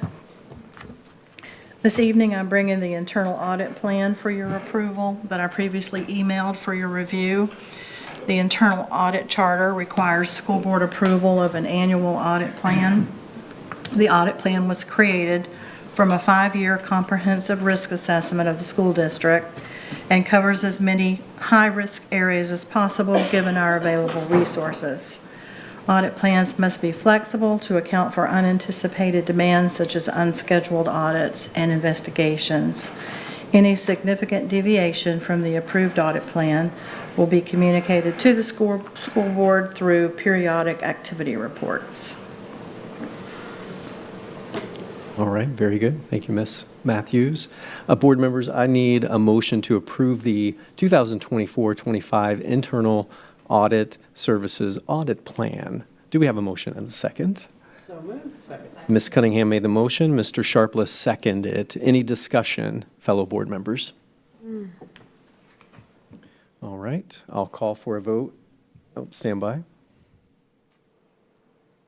Ms. Cunningham, you're recognized. Thank you. Just wanted to commend you. I mean, you work so hard in your team in keeping us safe, keeping us fiscally responsible with the audit department, working in our schools on behalf of the taxpayers, trying to make sure that we use our funds appropriately. And you do that day in and day out. And so I just want to publicly say thank you to you and your department for continuing the oversight that you do and for our financial responsibility that we have to be able to educate our children. So just a thank you. I know it's a lot of work and a lot of time and effort goes into each and every audit that you perform, and we greatly appreciate that. So just thank you, Ms. Matthews. Thank you, Mrs. Cunningham. Very nice. Thank you, Ms. Cunningham. I see no other comments at this point. So board members, I would like to call for a vote. Those in favor signify by saying aye. Aye. Any opposed? And that motion carries. Thank you so much, Ms. Matthews. Next, we come to board member reports. So I will start just in chronological, or actually in numerical order, and we will start with District 2, and that would be Ms. Cunningham. Sounds great. Thank you so much. Just want to take a moment and remind our families that readers are leaders. So take the opportunity this summer what's left of it and read to your children, or have your children read 30 minutes each evening or each day. Encourage them to do that, because really and truly the reading helps children to bridge the gap over summer when we don't have instruction and we don't have other things going on besides camps and VBS and all of that fun stuff. So we are blessed in Polk County to have a library cooperative. So if there are certain books that you want and your particular library doesn't have it, and let's say a library, I live in Lake Wales, so if my library is out of it, I can search, and if Lakeland has it, I can get that particular book transferred to Lake Wales for us to pick up in our children's section. So I encourage everyone to do that and to use the time wisely. I know there's a lot of fun because we're all on vacation, but at the same time, our kids need to maintain the academic growth that they've made in the previous year, and reading certainly goes a long way in doing that. So additionally, I just want to wish everyone a very safe rest of our vacation time.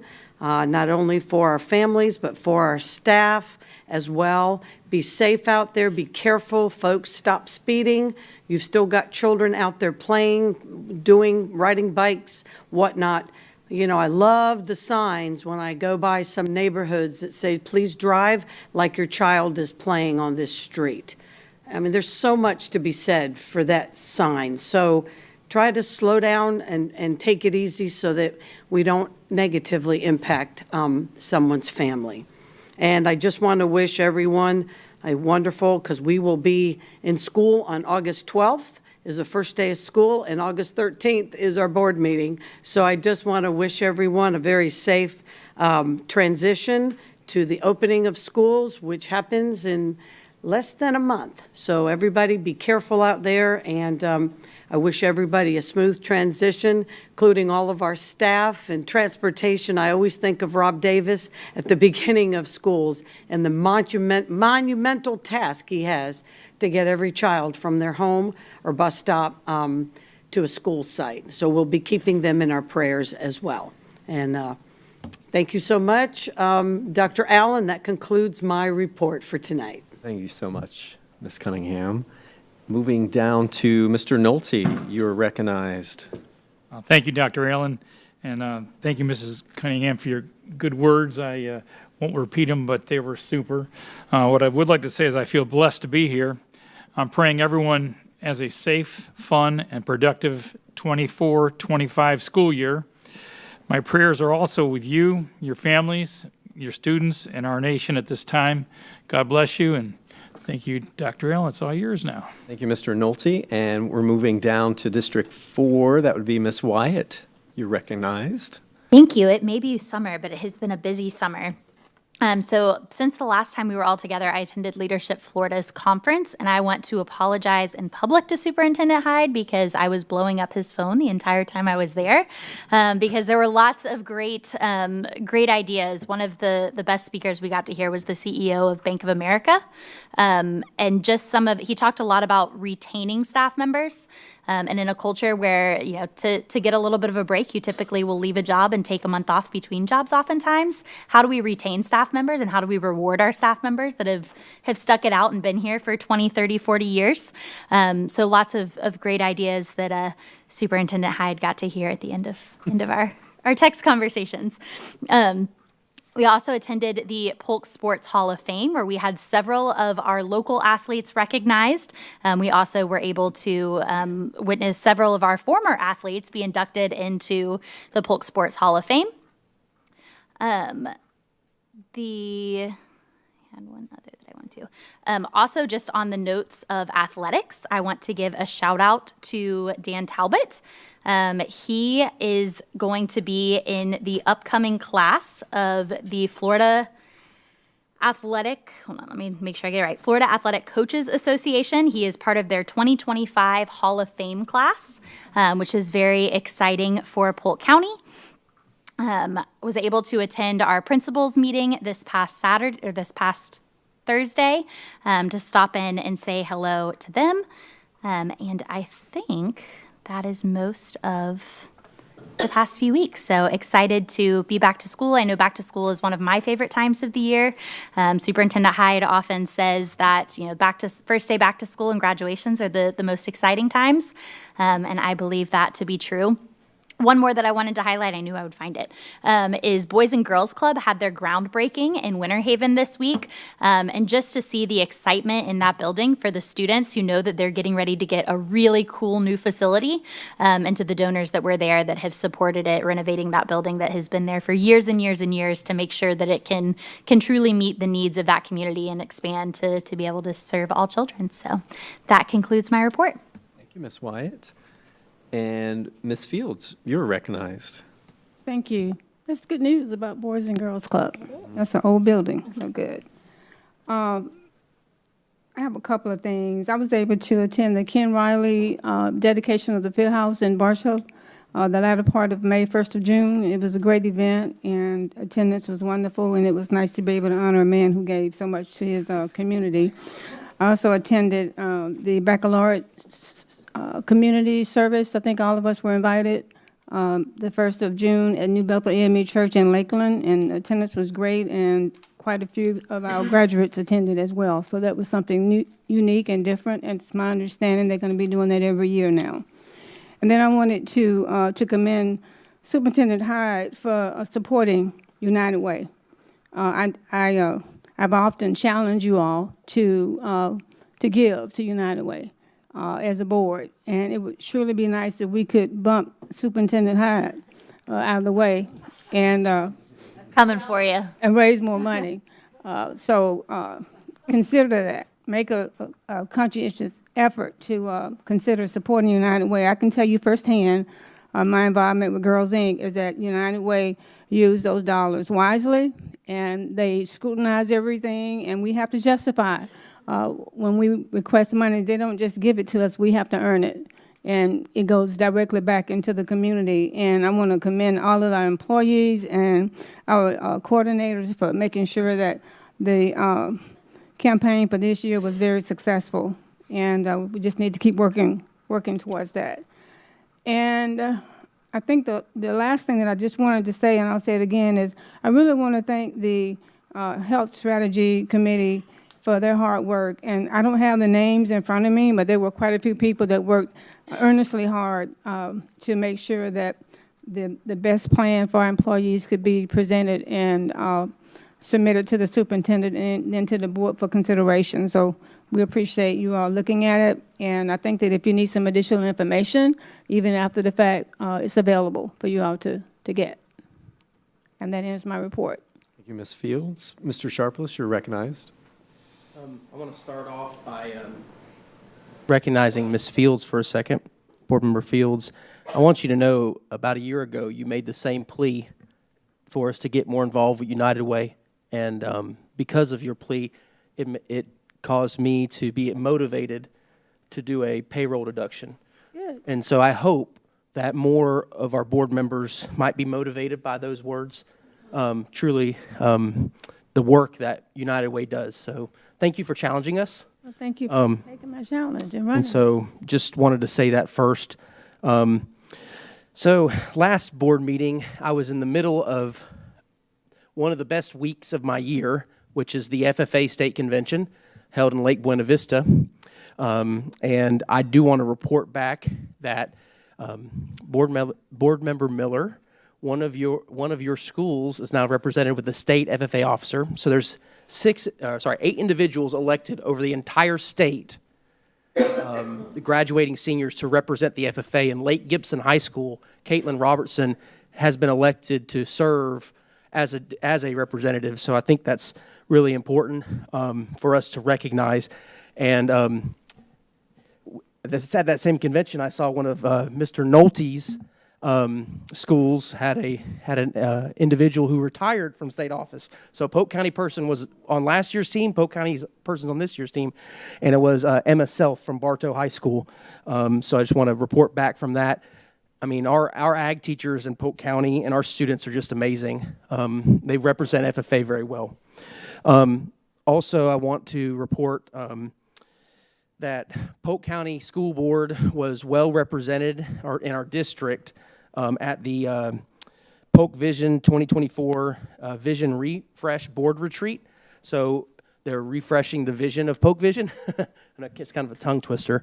But, you know, I want to thank Board Member Sarah Beth Wyatt for serving on the board of directors there, and I'm on the operating board, as well as we had Jeanette Crowley, Betsy Cleveland, and Reba Coyle there. So thank you to our community liaisons and the amazing Jeanette Crowley for serving on that. Polk Vision does some great work. So if you're not familiar with it, I highly suggest learning more.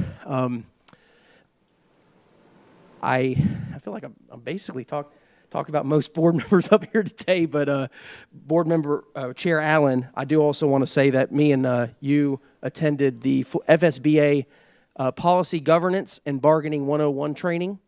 I think that was very insightful. I learned a lot of things that newfound knowledge that I would like to see potentially implemented one day here. And I don't have anything else to say, but Board Member Cunningham, love you too. I said everything about everybody, all the other board members. Just wanted to say I love you too. And I just realized all my updates had something to do with every board member. But anyhow, I do want to just remind the public about something. As Board Member Cunningham, so I mentioned you here. As Board Member Cunningham stated earlier, back to school is going to happen before our next board meeting. So I want to make sure you all understand, if you pass a school bus with its stop sign out, you will get a ticket. That we have cameras now on the stop arms.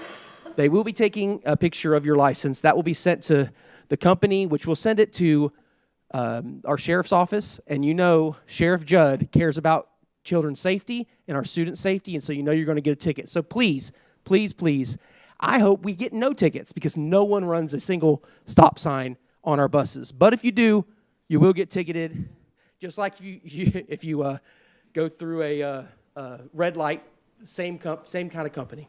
Yeah, so helicopter lands on your lawn, you'll know what it is. Exactly.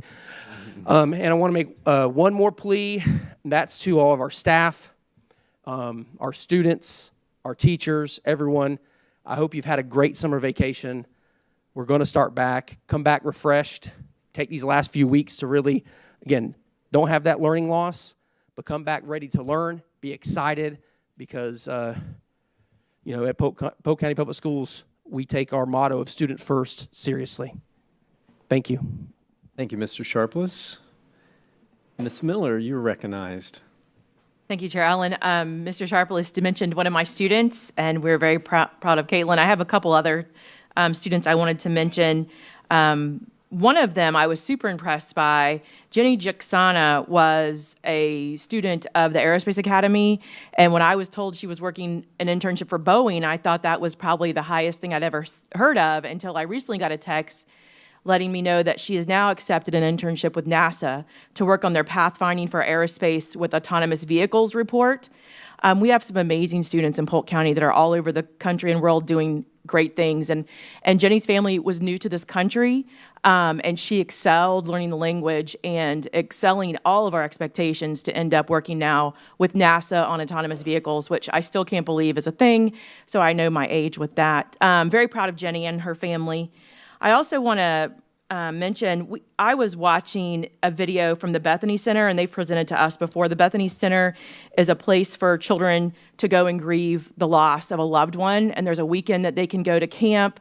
And we have staff that volunteer to go that weekend. I can't imagine taking on a child's trauma and helping them deal with it, but I want to tell Aaron Pike and Kylie Carswell how much we appreciate them doing that. They just give of their own free time to spend the weekends with these children, helping them walk through their grief. And I'm thankful for the Bethany Center that we send kids there every year, unfortunately, and we have staff that volunteer their time to help. And one more, Ms. Kenya Bell is a program compliance specialist at Ridge, and she contacted me last year. She had moved to Ridge right after spring break, and she was told of a child who wasn't coming to school, a senior. And so a lot of people might have been very busy in their day and felt like it wasn't their responsibility to call the home and find out. But Ms. Bell took it upon herself to find out why the student wasn't coming to school. And the student used a wheelchair. And her wheelchair, she was in a manual chair that wasn't accessible to be used on our transportation. And so Ms. Bell didn't stop with that. She asked what she could do. She contacted me as a community advocate and other people looking for answers. Mr. Jeffrey Davis in our transportation department helped her. She reached out to Chariots of Love, and they secured a chair, but the parent's car was no longer equipped to transport it. So the manual chair was modified, and Naomi was able to return to school, and she graduated. She was able to cross that stage with her family, and she sent me the picture again when I asked for it. And what it meant to that student to be able to get back to school and be able to graduate with her peers was more than anybody could do for her, other than Ms. Bell seeking this outside support. And I just appreciate, we talked about staff members today that go above and beyond the call of service. That is something that Ms. Bell did for this student. The student's returning for transition, and so I hope I get to go out and meet her and get to thank Ms. Bell in person. She's one of many of our employees that do these things every day. She wasn't going to allow that child to sit home and not graduate, or to graduate with a piece of paper in her living room. She made sure that child made it to graduation. So I appreciate her efforts in that. And that's the end of my report. Thanks. Thank you, Ms. Miller. I just got a couple items. Just really wanted to commend Superintendent Hyde. I really appreciate this new feature. If you've noticed, basically in your upper right-hand corner of board docs, if you hit the drop down for library, this is a front-facing for our general public. It's an opportunity when they hit our board docs items, they can actually see every item that we vote on and how it's connected to our strategic plan. So if you get a moment just to explore that feature, and anytime you're talking about the strategic plan or thinking about the items that you're voting on as it relates to those initiatives, pretty much every strategic plan item is listed there with the subpoint, and there's a hyperlink to every item that we vote on that's connected to our strategic plan. So Superintendent Hyde, thank you for implementing that feature. It's great to see it populate and grow as we move forward. I mean, obviously, there's so many things that we've already voted on that can contribute to the strategic plan, so thank you for that. Secondly, if you get a chance to go back and watch our work session earlier today, I'm really excited about the Junior Achievement BizTown initiative that's going to be planned at Tenor Rock High School that affords every fifth grader in Polk County the opportunity to engage in a gamified financial literacy simulation that is life-changing. I know we had a parent that had the ACT brand on their shirt earlier today in our board meeting with their two daughters. And Rob Kinkart from ACT really attributes his pursuit of entrepreneurial work with ACT to BizTown. I mean, it's had a dramatic impact. I know for my kids, 2 of the 3 of my kids went through that simulation in Tampa, and they still remember that experience to this day. So I'm excited about that. There's been so much work that's been done around that, and a long list of individuals involved in that, and I'm very, very excited about that initiative in general. I know Justin Sharpless was over here commending every board member, but I definitely want to take a moment to commend him. We were at that policy governance and bargaining conference, but he did also share on his social the accolades that he's received from the Florida School Board Association, which is very significant. He's received certified board member status, which is probably a accumulation of 96 professional development hours, somewhere in the categories of advocacy, leadership, and knowledge. And collectively around the state, only 26% of school board members in the state of Florida hold that designation. That's pretty incredible. So for such a short time in serving, so thank you, Vice Chair Justin Sharpless, for your work on that.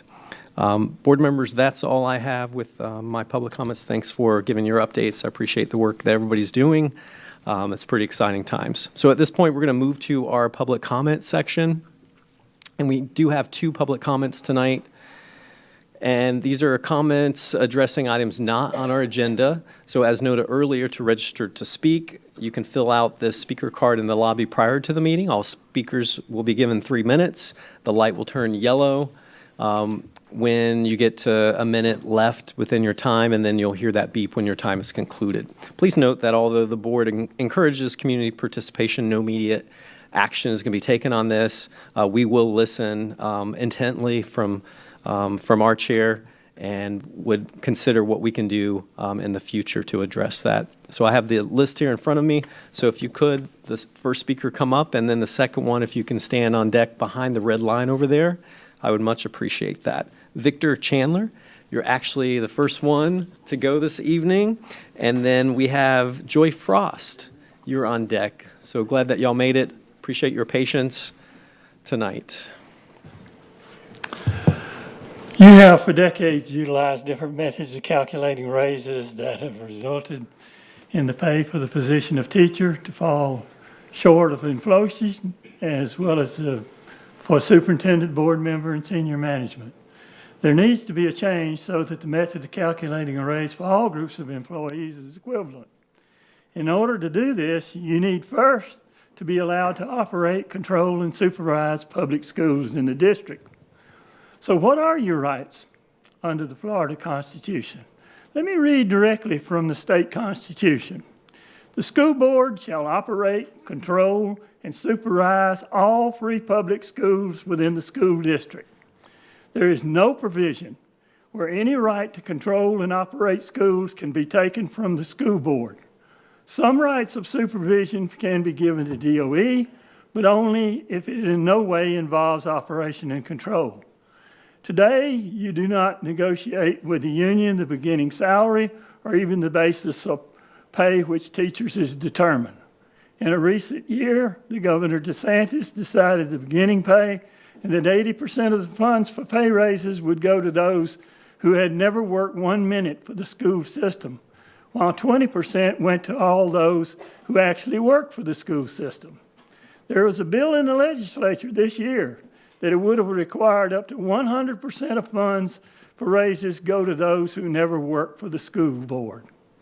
Starting in 2026, the board will not even be free to select the time at which schools will start. This represents a clear violation of the constitutional rights of both teachers and school board. When it comes to rights, you only get what you're willing to fight for. You need to file a suit with teachers, or like last time, the case will be thrown out. I know you may think it's a waste of time because members of the Supreme Court will just go into chambers, trade their black robe for a costume of a court jester, and make the Supreme Court a supreme joke.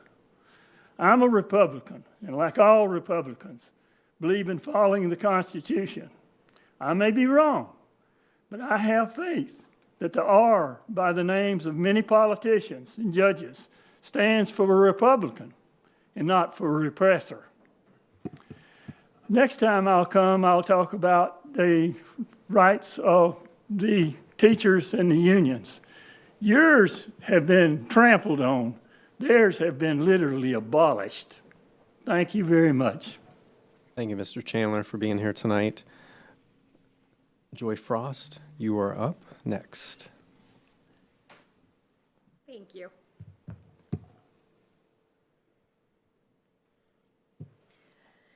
As you said, my name is Joy Frost, and if you aren't the superintendent or Ms. Cunningham, you've never heard of me. But there's a story I want to tell you about your district and my family.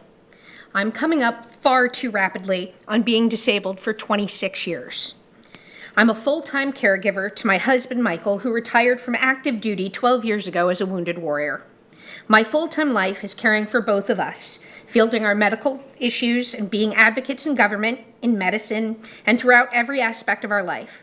My mother has secondary progressive MS, and I'm her secondary caregiver and advocate, and for the last 8 months, my dad has hit his patch of stroke, heart attack, stomach bleed, heart surgery, putting myself in charge of 3 adults and myself, and advocating for all of us.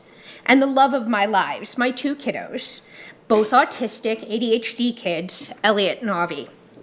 Listening to Madeline, MJ, and Gracelyn be so eloquent made me so happy, but was also really hard. My kids don't have favorite sports.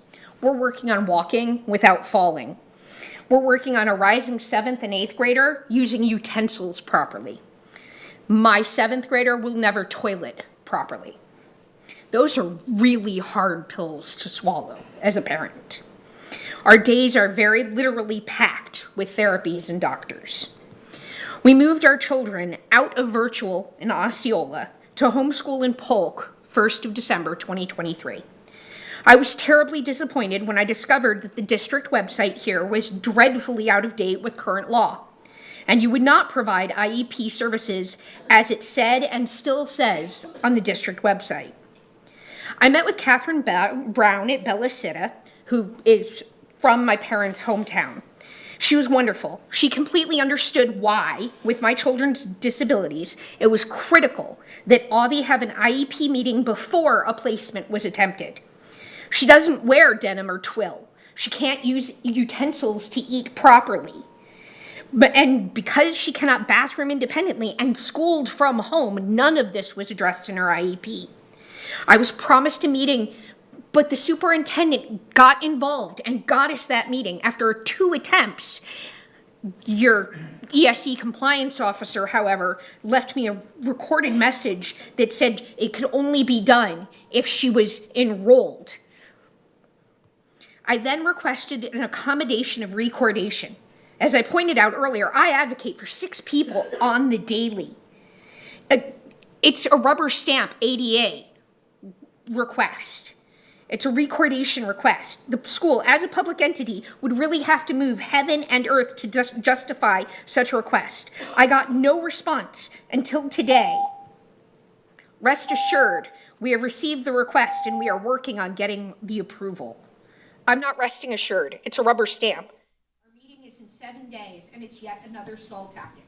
Please explain why MJ and Graceland get to enjoy school and I'm being told to enroll my kid with no preparation for toileting, for eating, for clothing comfort, to tolerate weeks of peer harassment. Ms. Frost, your time, sorry. Is this, do we have staff? You can, okay. Okay. Could be my phone. Jason or Heather or Ann, could you walk next door and see if Ms. Williams is available? Ms. Frost, I'm glad you're here, and we'll have staff here to address and have a chance to connect with you. Thank you.